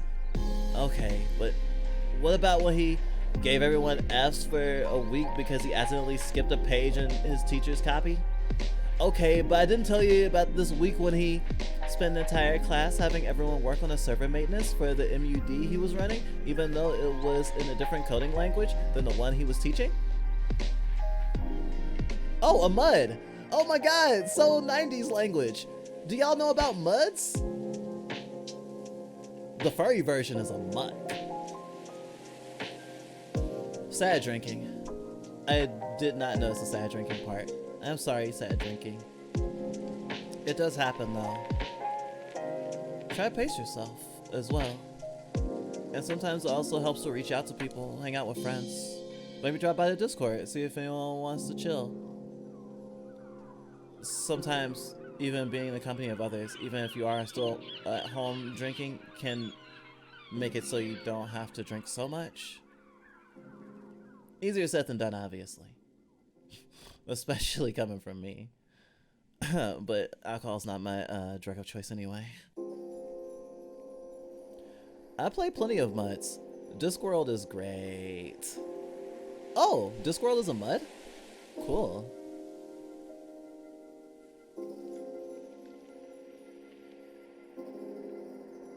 What? He ransomed me about that class as well. Alright, I'll find something else to bitch about. Finally! Rolls my shoulder. Rubs my shoulder. Cloud, I want you to know that you can always vent to me about anything that bothers you. But I really do not want to hear about your coding class tonight. Okay, fair enough. Even though it's all I had planned for the night's bitching material, I'm sure I can think of something else. Woo! Bitching! Furry games? Where you're a cat boy? Or cat girl, ooh woo.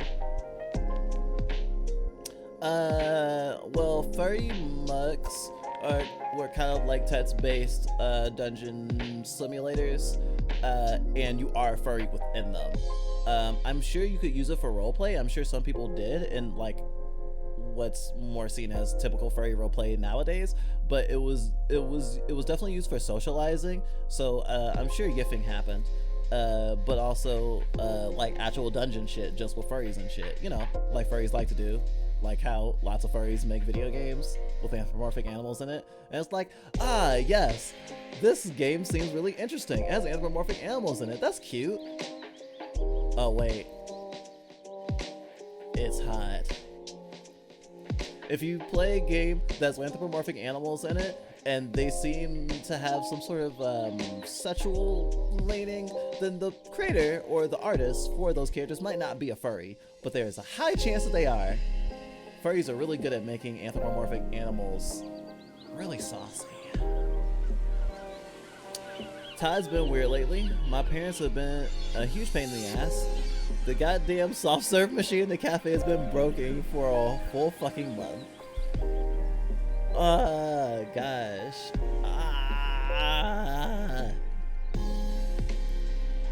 I'm gonna go with Todd.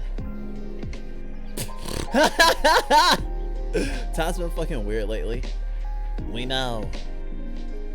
Do you mean outside of everything that's going on with Dale? Yeah, he's been acting really strange lately. You know how he's always been a bit on the messy side? That's one way to put it.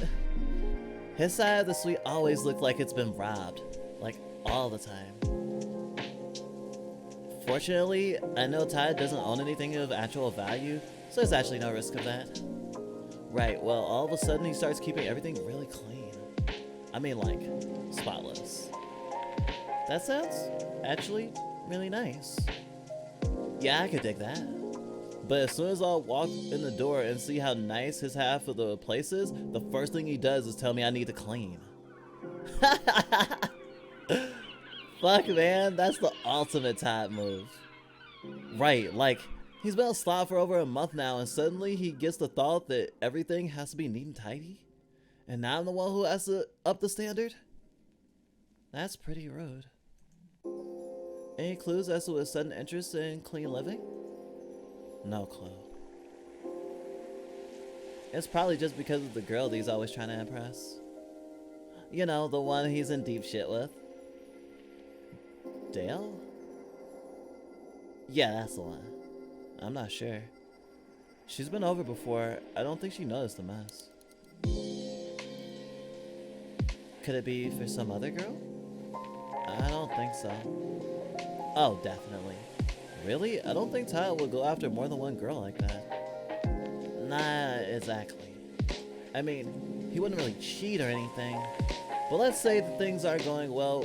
Let's just say that when things aren't going well with the girl he's seeing, then he might start, I don't know, scouting for someone else. I'm not sure I follow. Like I said, he won't hit on anyone, but he might find someone he likes. Talk to her, find out what she likes, try to find some common ground. Clean his room if he thinks she's a neat freak. Yep, that's the type method. It still sounds a lot like cheating. Maria shrugs. To him, it's more like prep work than anything.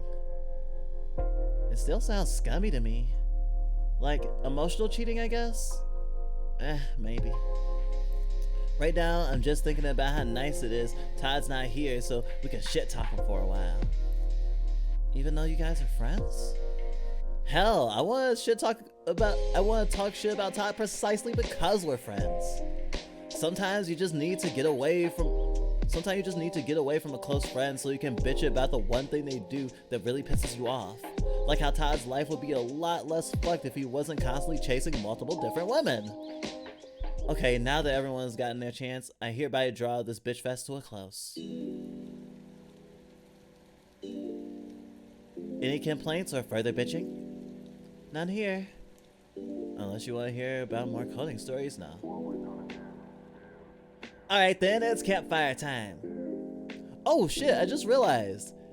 Because my character is, like, all about coding, the aesthetic of the browser thingy, or of the computer UI, makes it like, I don't know, doubly poignant?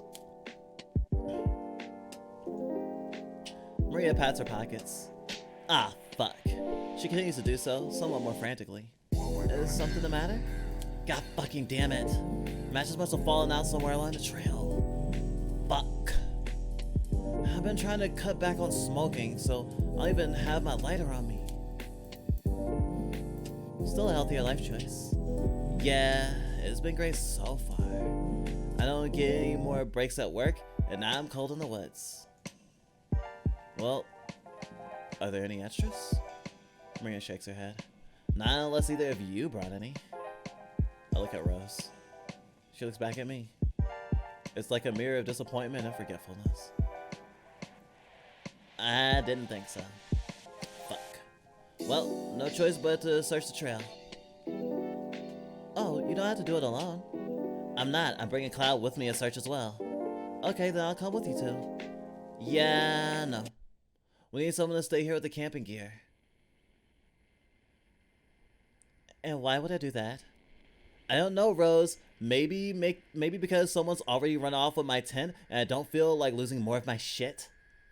I'm already down one tent, so there's at least one person wandering around these woods. Oh, so you want me to meet up with him? Just keep your light on. It's some fucking, I don't know, tent thief, not a serial killer. You don't know that. I need to say something.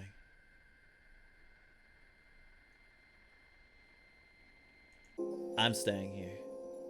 What? Look, Cloud, I need some help finding the matches if I'm ever gonna get this fire going. Maria, I'm not gonna leave Rose here alone. She's a total camping newbie. Rude, but true. Son of a... Fine. Then you two look for the matches.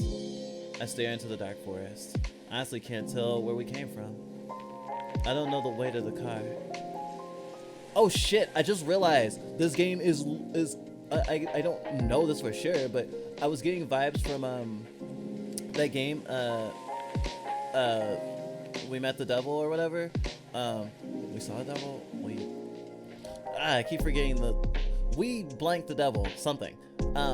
And it also has characters who are like in this monochromatic like black and white aesthetic, and it also has to do it with the woods, and it also constantly puts you in situations where the three of them don't hang out, where one person gets left out.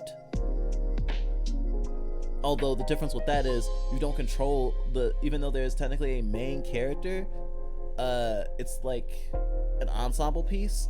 So when you choose for characters to be together, then those characters will be together, and you'll make decisions based on what happens with those characters, and you don't know what happens with the alone character until they come back and tell you what they did, if they tell you. And it also uses live or like real backgrounds for the backgrounds, so it has way too many similarities for me to assume that the dev of this game does not know that other game exists. It's also a really good game. I don't know the way to the car. Me either, to be honest. Maria lets out a loud sigh. Fuck it. I'll get it myself. I guess you guys have fun. At least build a fire while you're here. Save me some time. Okay, sure thing. I'll help too. She wanders off into the darkness, muttering the whole way, leaving only an awkward, stunned silence.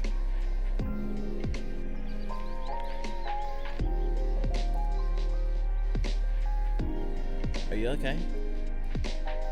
I don't think Maria likes me. Why do you think that? She shrugs and stares at the ground. I don't know. Probably because she keeps trying to send me out alone. I feel like she's trying to get rid of me. It's like she's trying to just hang out with you alone. I'm sure she's have a much better time if it was just you and Todd. She just takes a while to open up. Right, I know that. But was she that way when you first met her? I think about that for a bit longer. Kind of? What do you mean? Well, when I met her, she definitely gravitated towards Todd more than me. Especially at first. But that's kind of just the sort of person she is. She is, I don't know, just naturally suspicious. She's just naturally suspicious of people at first. How so? It's hard to explain. It's like you're mostly seeing her with her guard up. Like she expects something bad to happen. Does she expect me to, like, start a fight or something? I don't know. Like, I know this is all really frustrating, but there's a whole lot I don't know about her. Actually, I don't even know her last name. You spent how many nights in the woods with this girl, and you still don't even know her last name? What kind of bad country song do you live in? Still, it's true.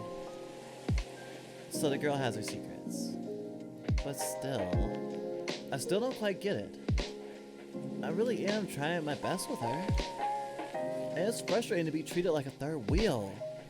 Especially since you and I are, you know. I know? Yes. You know. Supposed to be on a date? Honestly, I don't know why I'm trying to be coy about it. We're both adults here. Right. Both legally allowed to do adult things. She punches my shoulder. Hey! I meant like doing our taxes and staying out past 11. Right, I'm sure you did. But anyway, I'm sorry this isn't your usual idea of a date. It's fine, really. And if I'm being honest, I did somewhat expect Maria to be like this. I just thought it wouldn't be too much of a problem without Todd here. I just thought they'd do their thing and we do ours. When you brought it up, I assumed it was some kind of double date. Maybe in spirit. But they'd be pretty quick to remind you that they're not, and have never been a couple. Right. I totally buy that.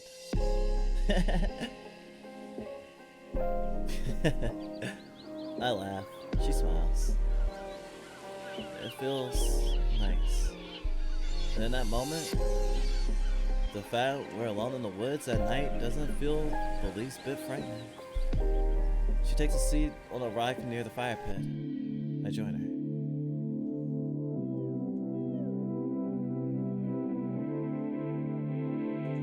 I'm actually getting a lot more options in this game than I've gotten in a lot of visual novels I've been playing lately. So this is actually really nice. I slide my hand into hers. She accepts it happily. Oh, that's nice and warm. Hey, have I told you you're cute?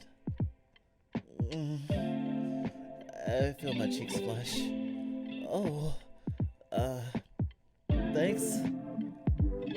I appreciate this gesture. But we're not high schoolers, you know. Oh, okay. Like that? Rose gives me a quick peck on the cheek. If my face was red, now it's crimson. One look at her, and I see the same thing. Thanks. Thanks? That's all I can think of?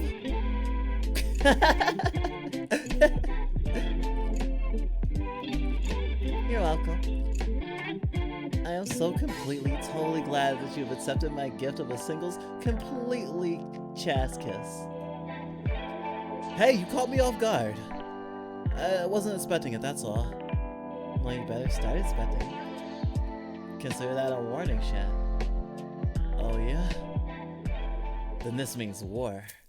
Before we can go any further, I hear a rustling in the woods. What was that? I don't know. Let's just be very quiet. I'm sure it's gone. Rose turns off her flashlight. Everything goes black. The only sounds I hear are my heartbeat, Rose's breathing, and the chirping of insects. After several seconds that feel like minutes pass, the source of the noise fails to appear. Rose whispers into my ear. Oh my god, what was that? It was probably just a squirrel or something. Then that was the biggest squirrel I've ever heard. Are you sure it's not a wolf? Or a bear? Or... I'm fairly certain. She leans her head on my shoulder. I rub her back in a counterclockwise stroking. I rub her back in a counterclockwise stroking pattern. Once Maria gets back with those matches, we're gonna have a fire going. Whoever that was will be too scared to come near us. Oh, thanks. I should be fine from now on. Just so long as you keep rubbing my back. It's totally necessary if you don't want me to freak out. That works for me. As if some divine force was doing its best to ruin the moment, my phone starts to ring. Oh, god damn it. It's okay, you can answer that first. I check my phone. Only one bar. Just barely. The number's unlisted. Answer anyway. Hello? Who is it? No clue. The connection is awful. This Cloud, who am I speaking to? Still nothing? Looks like it. I go to hang up the phone. Leaving? Huh? I'm sorry, did you say something? Maria. Ah! Jesus! Ow! I hang up. What happened? It was the weirdest thing. I heard Maria's name, then it cut out. That's more than a little spooky. A little. I mean, I'm not gonna immediately suggest a paranormal explanation, but it does sound a lot like a horror movie setup. Yeah, if Maria doesn't get back here fast enough with those matches, I'll actually be really happy to see her. Wait, did I read it wrong? No. Oh, I did read it wrong. Just not in the way I thought. Yeah, Maria can't get back here fast enough with those matches. I'll actually be happy to see her. I see a small light the size of a pinprick through the forest. It slowly gets bigger, accompanied by the sound of boots crushing twigs. Hey, lovebirds. Found the matches. Found the matches. Where were they? She shrugs. They fell out in a bush somewhere. Anyway, did you get the fire set up? Oh shit. I forgot about that. Well, fuck me for assuming you two could, you know, take a break from locking lips for a moment and stack some fucking wood. I feel a small shame in the pit of my stomach. Hey, that's not fair. What? That I had to search the woods on my own while you two fucking cuddled? Oh, canoodled. Canoodled. Canoodled. Holy shit, canoodled? I haven't seen that word in a game ever. What, that I had to search the woods on my own while you two fucking canoodled? Canoodled? We were just cuddling. Nothing more. Cuddle, canoodle, who fucking cares? Whatever you two were doing, whatever you two were just doing, you just didn't build the damn fire. Alright! I'll build the damn fire, just stop fighting. They both look at each other sheepishly. Sorry. Just a little on edge is all. The woods are actually pretty creepy tonight. We're both with you there. We kept hearing noises from the woods and Cloud got a weird phone call. Weird how? Someone panting and moaning in your ear? No, nothing like that. Mostly just weird static and stuff? You mean like a normal call with bad service? Well, they also said your name, so... That's probably just Todd being an asshole. That's the working theory, yes. Maria takes out a match and a tin full of cigarettes. I thought you said something about quitting. I said I was trying. Not that I was doing a bang-up job about it. She strikes a match on the heel of her boot and lights a cigarette. Damn, girl! That's some camping shit for your ass. She lit that match on her boot? Oh, wee. Well, I guess fire duty's on me. Cause no offense, Cloud, but your fires always kinda suck. None taken. Maria kneels down by the fire pit and starts building, only pausing to exhale smoke. Rose wanders around nearby trees, examining the bases. Well, damn, Rose, you were right. The tinder's all wet. I could just barely scrap this tiny thing together. Wait, I was right about a camping thing? Yeah, maybe Cloud's starting to rub off on you. Just not while I'm around, okay? I ignore the remark. Rose seems to be doing her best to do the same. Maria stands up and takes one long last pull from her cigarette. Once it's almost down to the filter, she flicks it into the fire. It lands in the tinder, and a tiny flame quickly catches. Within minutes, we have a small fire going. Nice! Rose claps. Nice! Thanks, but it's not much. Not a whole lot you can do when the wood's all damp. Still, better than I do. That's not saying much. Hey! If you've got nothing nice to say, well, I'm gonna run back to my stash, grab a bucket, fill it with water from the stream, then I'll be back. Sounds good to me. I'll give you two some alone time. With that, Maria walks off into the woods yet again. Rose hands me a long stick. I take it. Get into a sword fighting stance. Yes, I am a child. You're such a dork.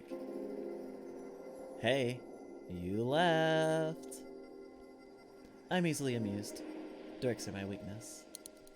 Apparently, I'm only attracted to morons. Oh, that was Rose. Apparently, I'm only attracted to morons. What a curse. Wait, did you say attractive? I've dropped enough hints for the night, I think. That wasn't a hint. That was straight up admission. The rare single entendre, if you will. She lightly pushes me. Just grab a marshmallow, dork. We sit on the stones next to the fire pit. Oh my gosh, I want to roast marshmallows now. I have marshmallows in the freezer, but they're for putting in my butt.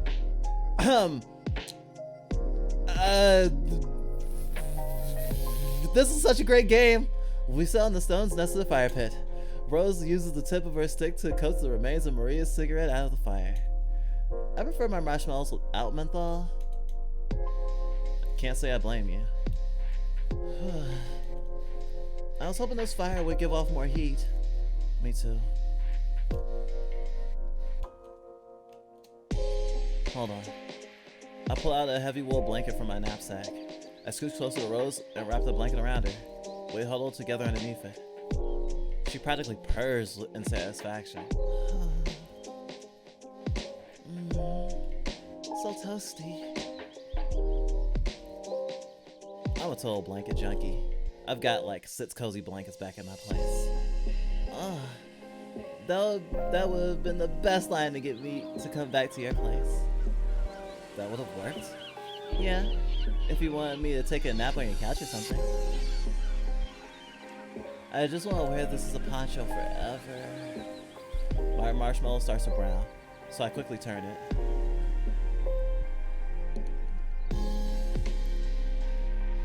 I've done that with this blanket before. Have you used it as a pillow for it? No, actually not. Oh. We are so making a pillow for it. You're amazing. Rose? You alright? Yes. Sorry. Just wasn't expecting that. What, you flirt with me all night and don't expect me to flirt back? Hey, it's a lot to drop on a girl all at once. I built up to it. Meanwhile, here you are, doing all Nicholas Sparks on me all at once. Nicholas Sparks? You know, like the romance novelist? That I totally don't have paperback copies of in my backpack right now? Reading? On a camping trip? Hey, I didn't know if I'd get bored or not out here. And did you? No, you've helped keep things exciting. I still think it's a good idea to bring one on any trip, though. You could be right. Bring one with you next time. We can read together. Okay, sure thing. I've got an old Stephen King paperback I've been meaning to finish. I actually really like Stephen King, so this is actually on brand for me. Also, I think on a camping trip, it will be totally shui to bring a book and to read it. Like, you know how people do campfire stories? To bring a book that will be nice to read to other people's. And maybe even take turns reading it. So then you're all entertaining each other and all participating. Rose rolls her eyes. Such romantic. Maria appears over the hill, lugging a bucket behind her. Fuck. A few more trips like that and I'll be all clear to start my women's weightlifting career. Who brought marshmallows?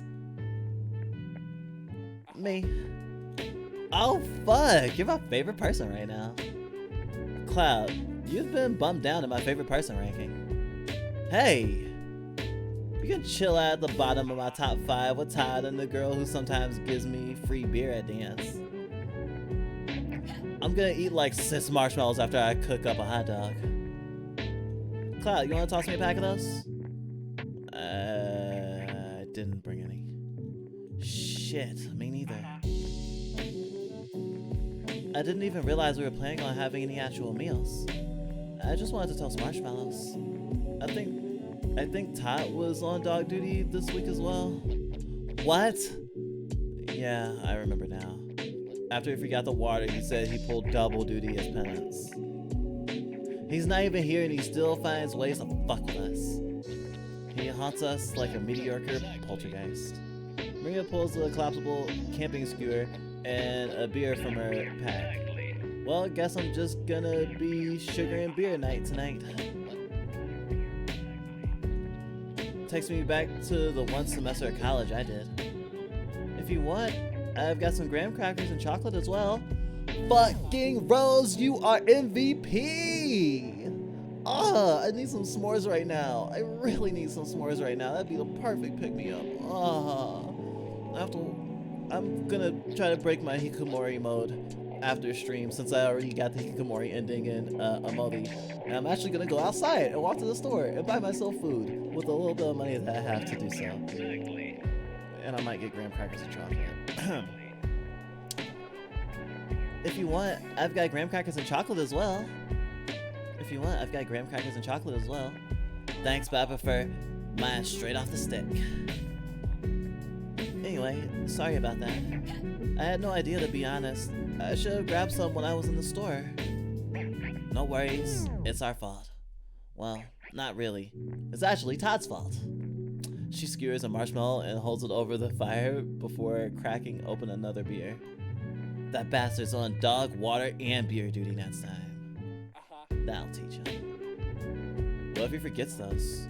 Then I'll toss him in the river. Isn't Todd 19? How's he gonna buy beer? From me, of course. I'll buy, but he's paying up. Well, even with those setbacks, I'd say I've had a pretty good time. Well, good to hear. We're gonna make a camper out of you someday. We're gonna make a camper out of you someday yet. That remains to be seen. Maybe next time we all go see a movie or something? Hells yeah. Halloween's coming up. We should totally see something extra gory. Extra gory. Or something light and funny? Maybe a little romantic? I tell you what, you two go see a kissing movie, Todd and I will see a killing movie. I don't know, we grab a pizza or something. I like that.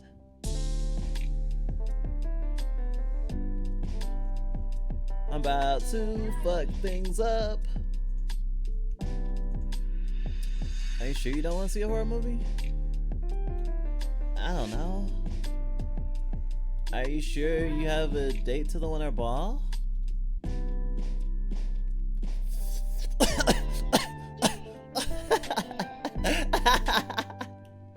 Shit, I didn't give you enough credit. Cloud, you better not fuck this up. See? A winning endorsement. Ugh. Ask Todd about that. I'm not the best at picking girls or guys. It's like a 50-50 shot. Rose shrugs. Good enough, I guess. Well, anyway, sounds like a plan. I'll probably still go into the woods later, but that's just me. Rose shakes her head. You in the woods? Though, I have to say, this is a really beautiful campsite. A little unorthodox, I'd imagine. As we're just in the middle of the forest. Well, that's just what I prefer to be. That's just where I prefer to be. I feel like I might prefer more of a clearing. There we saw some beautiful views coming in. You should see it at sunrise. I bet it's lovely. The river early in the morning is pretty as a postcard. Or a really good folk album cover. I believe you. I believe you. How'd you find this place anyway? Oh, you know, just stumbled in one day. Thought it looked cool, so I took a look. By the way, are the park rangers nice? Wouldn't know. Never met any. Really? How'd you rent this place? No, this isn't like one of those places. There's no way in hell I can rent a campground that often on my fucking paycheck. Maria? Where are we right now? I don't know. Some kind of government property? What? Wait, what? Maria, what kind of place is this? No fucking clue, to be honest. Lots of logging roads, couple of cabins, that sort of thing. I saw one old abandoned factory building of some sort at one point, but I kept my distance. You know, since we're all totally trespassing here. What? Where? What?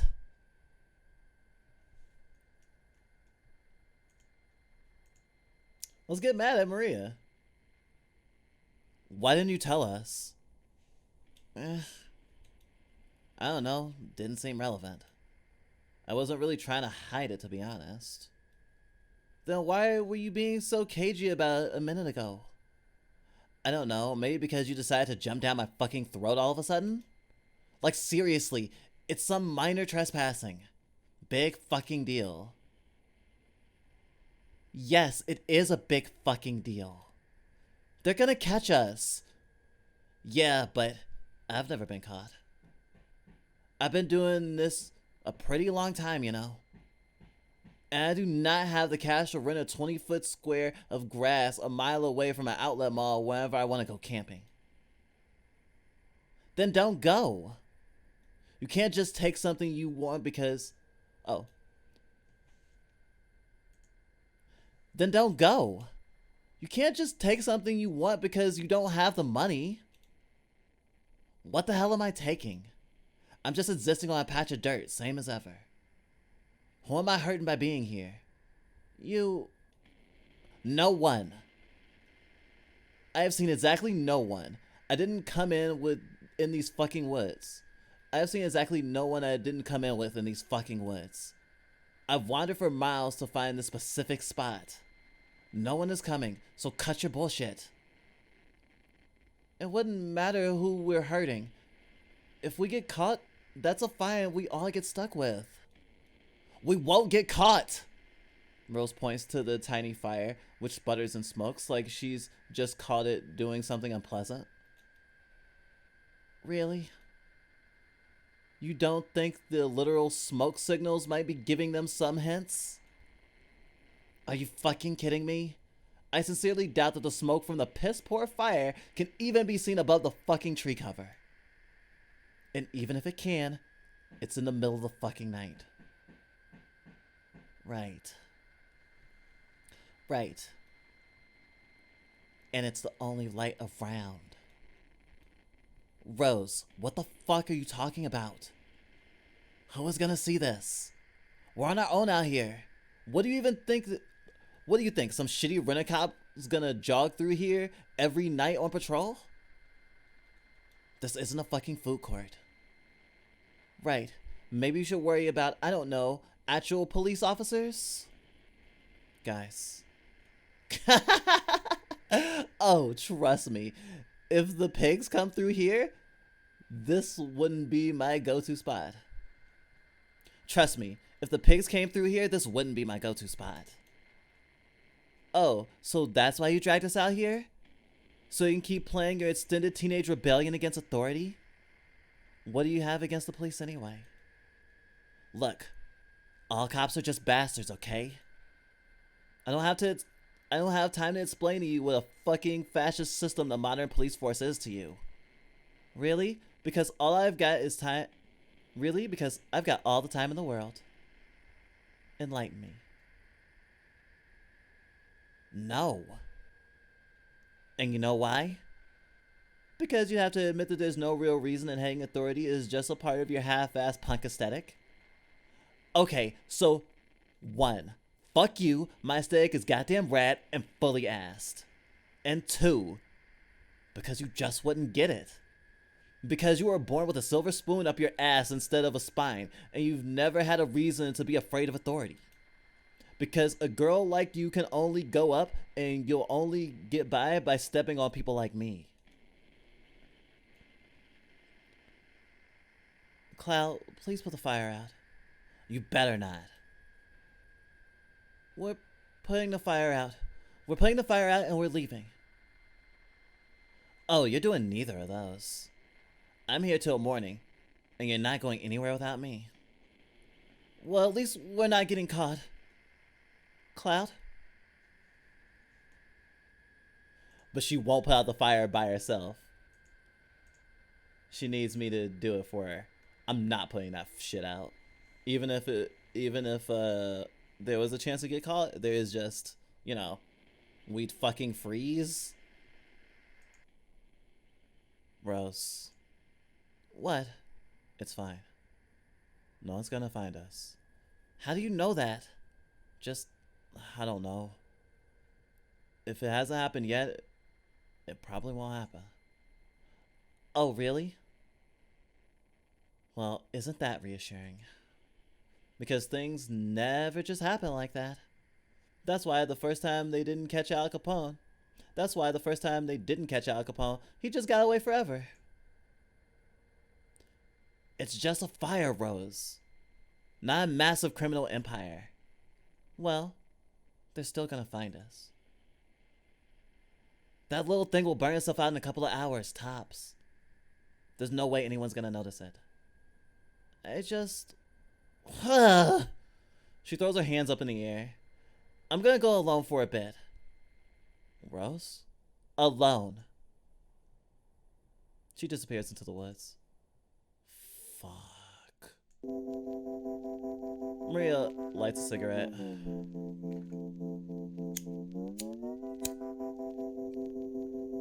Fuck is right. God damn it. Amen to that. Shit.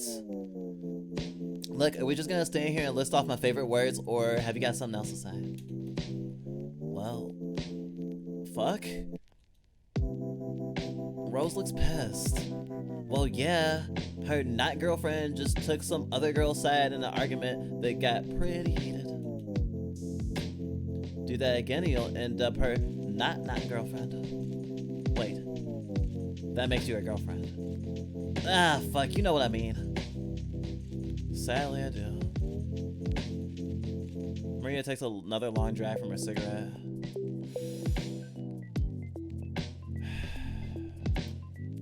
I put my lips to my face. Yep, I put my lips to my face because my lips are not part of my face. I put my fingers in my face to simulate smoking a cigarette and tell me what. I lost tracking for a second. I was like, okay, don't do that again.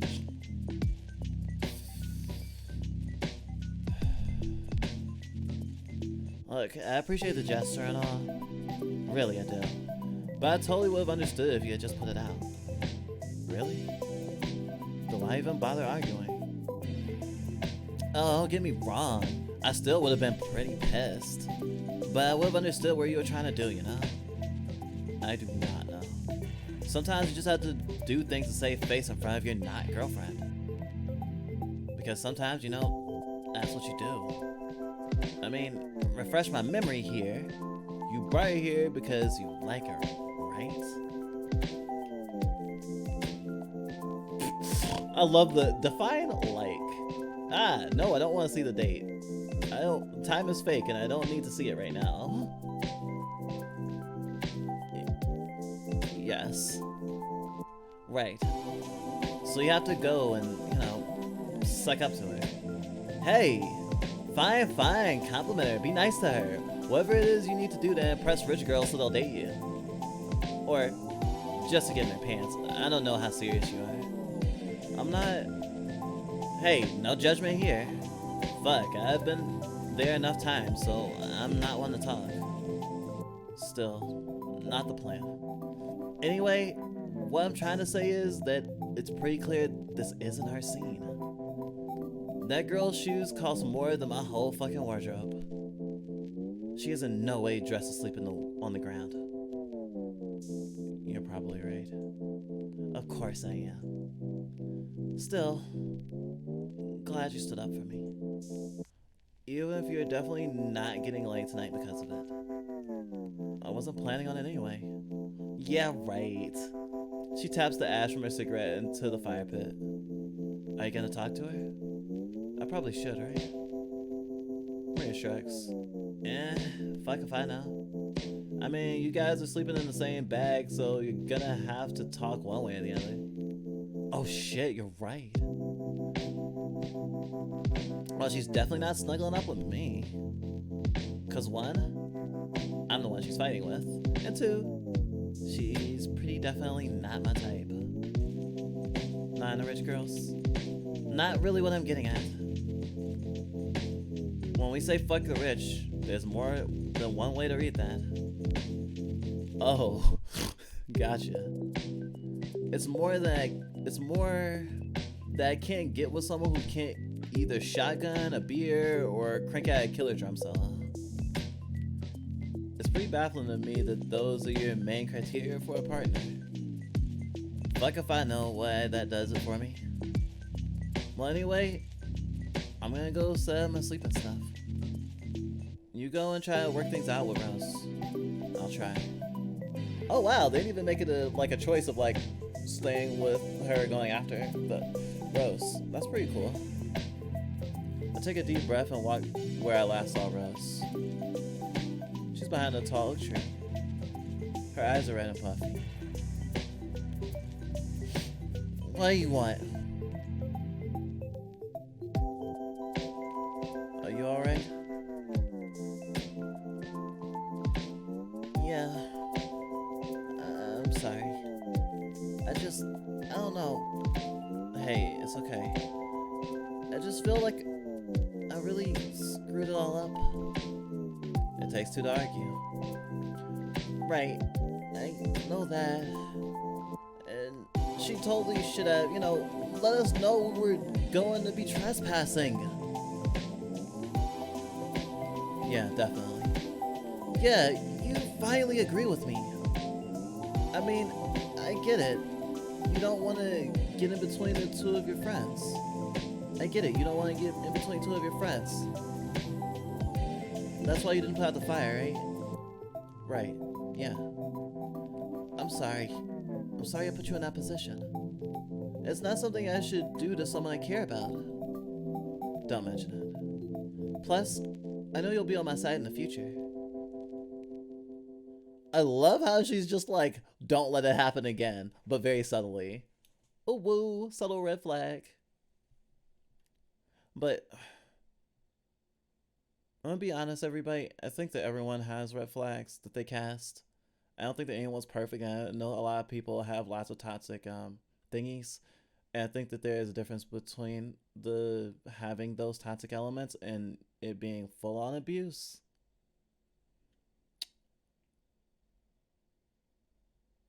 But things can also, get worse. So just because you see a red flag in a friend or a potential partner or a partner doesn't necessarily mean that, sound the alarms, it's all downhill, it's gonna be fucked up, it'll never be happiness, it'll definitely end in pain. I definitely don't believe that. It's good to be accepting of people and patient with people, and I guess me feeling this way is a reflection of just I've never been close to or intimate with anyone who is doesn't have any toxic qualities, and I don't think that that's necessarily I'm bad at choosing people or finding people or whatever or being friends with people. More just people got issues, people are fucked up, people got like egos and all this other shit. So I mean, like, you try to work it out, you try to talk about it, you try to get in front of it instead of it, exploding and being doomsday. So, time for bed? Of course! But, just so you know, not really feeling all that romantic after that whole debacle. It's alright. Whatever you're comfortable with. Thanks for being so understanding.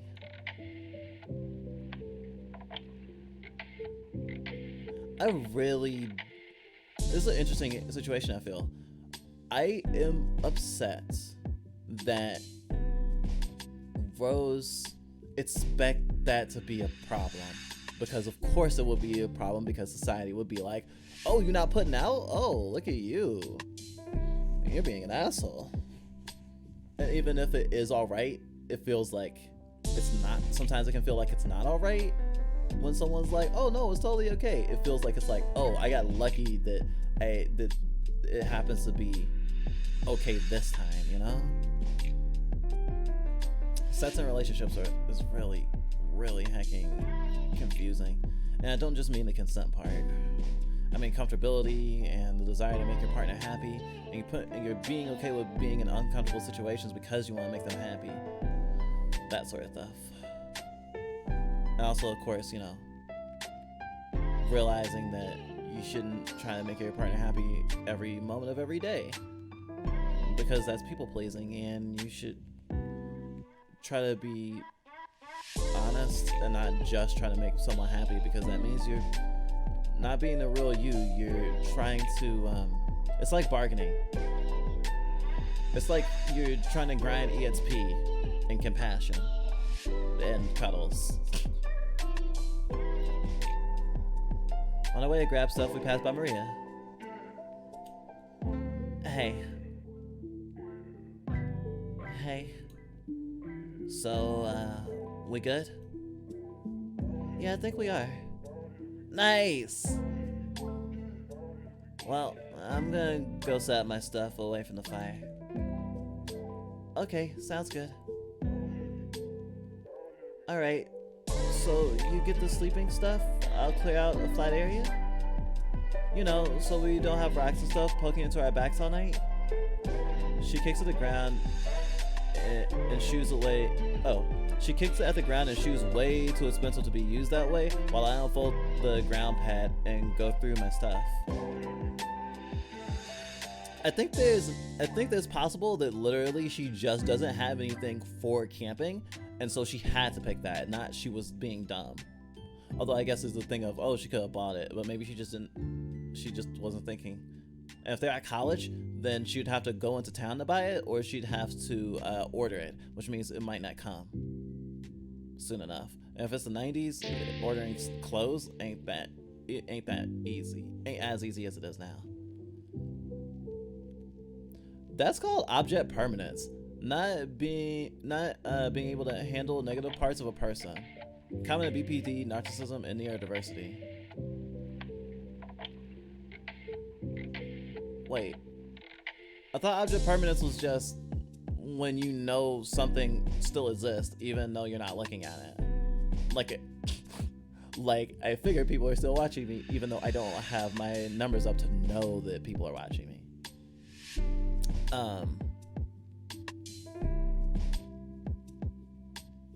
Although it's interesting that how you phrase it, Linda, because you're saying not being able to handle negative parts of a person is common in BPD, narcissism, and neurodiversity. Oh, thank you, Alpha Dulce Lunar. I really appreciate the follow. I hope you enjoy your time in the Fluff Fold. We like chill beats here and sad feels. But always a nice cuddle away from perfection. There's no perfect, but sometimes you can have just a really nice moment, and that's as close to perfect as you can get. Well, you're saying common in BPD, narcissism, and neurodiversity. I guess in my experience, I've gotten the opposite of, like, because I have BPD and have narcissistic traits that I try to not be beholden to, and I have other neurodiversities. It tends to be not, I have a problem dealing with negative aspects of a person. If anything, I am like much accepting of the negative aspects of a person and very like forgiving or whatever, or tolerant. It's more they can't deal with the negative aspects of me. I mean, to a degree, it's like, you know, personal responsibility and, you know, be good to people, but I mean, it's like, it feels like super complex. Like, even just dealing with like a trivial issue, like choosing, you know, food or something, like what food to get, can, you know, be like this whole huge thing for a lot of people, even people who don't have all these neurodiversities. But like, because such a small thing can blow up so easily, like, I don't know. I guess I walk on eggshells with everyone. PTSD. And I guess because of the ways that we are, I guess we consider ourselves hard to tolerate. It's part of the reason we try to tolerate others, because we know we're hard to deal with. Like, when, you know, if someone's like to live with us or spend an inordinate amount of time around us, it can be kind of stressful. In the same way, we want to be patient with people, like we want people to be patient with us,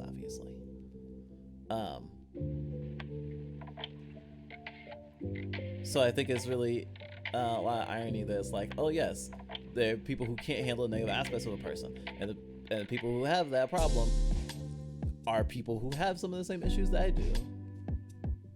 And I like that reminder because I think there's kind of like a thing of like, okay, when you're talking about someone else's depression, for example, you think of it as depression. But when it's coming from someone on the receiving end, when someone's talking about your depression, sometimes it's really easy to forget that they might have depression too.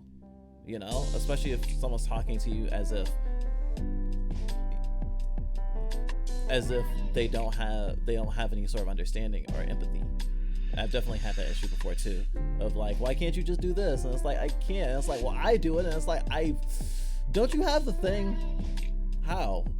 You know? And it's like, I just do. I just force myself, okay? And it's like, I can't do that. Sorry. Object permanence in psychology is being able to see the whole person's characteristic. It develops later than real object permanence during early puberty. I've been starting to think that I did not get all the skills that I'm supposed to have as an adult in the world. And not specifically the TASIS thing. I'm thinking more in the lines of stuff like what you are mentioning, Linda. But I can't be completely sure. Although stuff like that is supposed to be, well, it happens, right? Like, it happens in your brain automatically. Like, puberty happens in your body automatically. Usually. And so it's just like,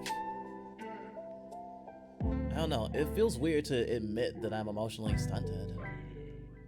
Because I try to do my best to be well-spoken and to be understood and stuff like that. But I guess maybe it's me doubling down on my weaknesses. Because everyone overcompensates, right? You know? If someone has a messed up leg, then of course they're gonna use the other one more.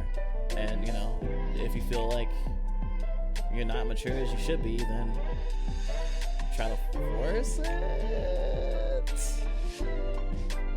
Yeah. We both brush our teeth before I lay the bag down on top of the pad. We both take our shoes off and set them on top of my pack. I have pajamas, but I really don't feel like changing out in the open. Afraid I'll peek? No, creep. It's just weird out in the open. I mean, I usually just sleep in my underwear. Are they nice underwear? Only a few holes. None that are too close to my crotch or ass, if that's what you're getting at. I think you're looking at a sleeping your jeans night. I guess so. Rose kneels down and climbs into the sleeping bag. I climb in after her. So remember when I said this sounded nice and cozy? I spoke too soon. It's snug. This feels a lot less like cuddling and a lot more like being shrink wrapped together. You can say that again. Yeah, I wish you let me know you had planned this. I try to untangle myself from around her, but I still have no clue what to do with my arms.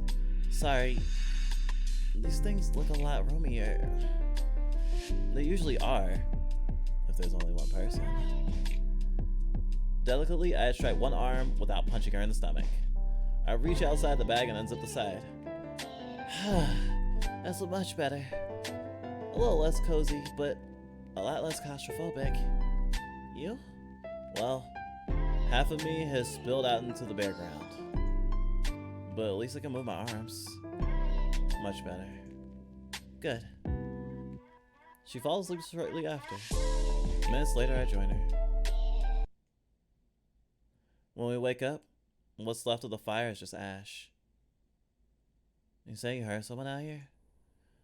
Yeah, right over by the clearing. Maria hunched over close to the ground, comes toward us, crowded. Blah. Brain. Work with me here. We are reading. Stop mixing up letters and words. I love you, Brain. Be nice. Maria hunched over close to the ground, comes come towards our crowded sleeping bag. Oh, okay. It wasn't me. It's a typo. Whew. So, this is awkward, but someone found us. What? Who? I have no clue. Some kind of forest service or something? I told you, Maria. I told you this was gonna happen. Well, okay, Rose. 2 options here. Option 1, you get to be right and they catch us. Option 2, and I suggest we take this one, is... There they are! Fucking run for it! Rose and I both fumble our way out of the bag and into our shoes. The high-intensity flashlight beams wash over us as we race to our feet. We both stumble to our feet and follow her into the brush. Hey, you two, stop! We're running through the woods with a breakneck speed. Maria stops to catch her breath for a moment. Is this the way to your car? Not quite. I'm trying to lose them first. Why? Let's just go. I don't want them to see my plates. Plus, running from authority is fun. I can hear them. Well, time to go. Maria trips over an exposed root and goes sprawling to the ground. Son of a bit! She tries to free herself, but her boot is stuck tight. Here, let me help. I've got it. Just take your girlfriend to the side of the river. I'll be there soon. Cloud, we have to... now! I hear the sound of footsteps getting closer. Fuck that, I'm helping my fucking friend.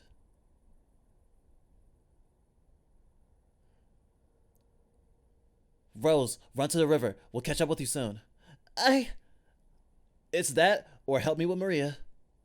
Did you see where they went? Fine. I bend down and pull the thick root out of the ground enough for Maria to unwiggle her boot. I could have done it myself, you know. Ow. Fuck. She winces in pain the moment her weight shifts to her foot. Hang on, let me help. I put my arm around her waist. There was clearly a lot more pain than she's letting on. Through clearly a lot more pain than she's letting on, she cracks a smile. Jesus, Cloud. Rose hasn't even been gone a second. Not the time, Maria. You've definitely twisted it, and we need to go. Now. Let me help. I said... I think I hear them. Fine. She puts her arm around my shoulder. Let's go. There's a little side path over this way. Once we lose the men after us, we slow down. Maria's uncharacteristically quiet. You aren't kidding about that sunrise. That gets a smile. Yep, pretty as a postcard. A lot nicer when you've got 2 good ankles, though. We're taking you to the doctor as soon as we get out of here. Not on my insurance, you aren't. Dr. Maria is prescribing ice and over-the-counter pain pills. Fine, alright? Just keep off it at least. I'll try. But who knows, maybe I'll finally... Hey, who knows, maybe they'll finally put me on dishwashing duty. Well, at least you don't need to talk to any annoying customers anymore. Amen to that. Never thought I'd be so happy to see greasy plates and dishwater. We hear a rustling behind a tree. Oh, hey. Look who finally showed up. Maria, what happened? Oh, this? I'm fine. Cloud is just being overprotective. Can you walk on it? It's not too bad. But maybe I can use the support for a bit. Right. Well, I know you were hoping to stay a little longer, but I think it's time to go. Yeah, I'm really sorry tonight turned out to be kind of a bust. Bust? What the hell are you talking about? Any night where I have to run from the cops is a good night. I think you and I have different ideas of what constitutes a good time. Yeah, to each their own. I'm just a little pissed we lost all of our stuff. Oh, I forgot about that. We need to go back and... Maria waves her off with a dismissive gesture. Not now.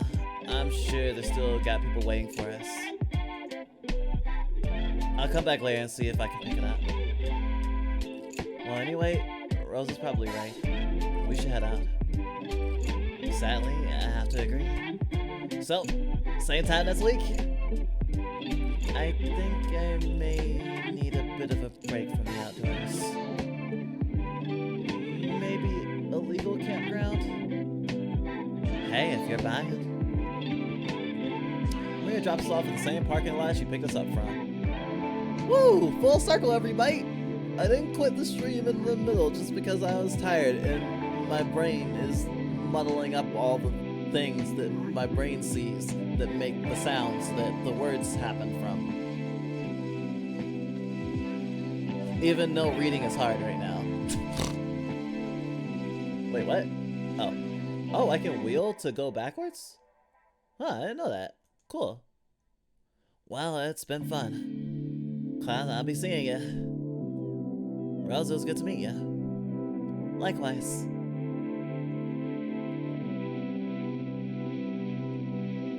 Alright, I'm gonna go about getting our shit. I'm gonna go to see about getting our shit back. Catch you later. This was fun. In spite of everything? Well, yeah. In spite of everything? Well, I'm glad you enjoyed the trip. I'm glad you invited me. Well, anyway, I think it's time for me to get back to work. Student government calling your name. That, and playing homework. But I'll see you later, right? But I'll see you later? Of course. With that, she's gone. I checked my phone. It's full of messages, mostly from Todd. Hey man, so hope I didn't creep you out last night. Sarah brought me to this party. I wanted to call you, but I want to call you because I know you wanted to know I was alright. But my phone was dead, so I tried to use hers, but turns out it was someone else's. I think? I don't know. I was very drunk. I rolled my eyes. I'm not even going to bother answering that right now. The next one's from Anna. Hey! Hello, LJK. We still on for later? Yep, should be. How was your night? Not good. Got the crap in me. Being a game? How'd that happen? Couldn't commit to any cute space boy, so I just ended up alone. Chucked at the end. I'm sorry. It's fine. Just gotta try again. That's the thing about games. You can always try again. Wait, does this game actually want me to try to get laid?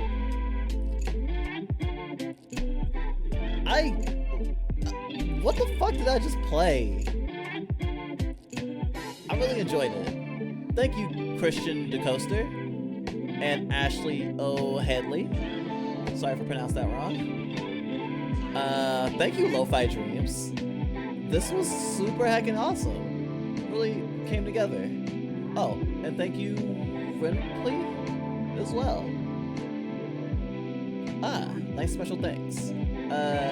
So this one is gonna for sure go up on YouTube. Okay, it just freaked me out a little bit. But yeah, this one's definitely going out on YouTube, so expect that maybe like Friday or something. So if it's Friday, happy Friday! Thanks for watching. Really appreciate it. Good night, everybody, and take care of yourselves. Okay, are they gone? Okay, the YouTuber watchers are gone. Okay, now we're gonna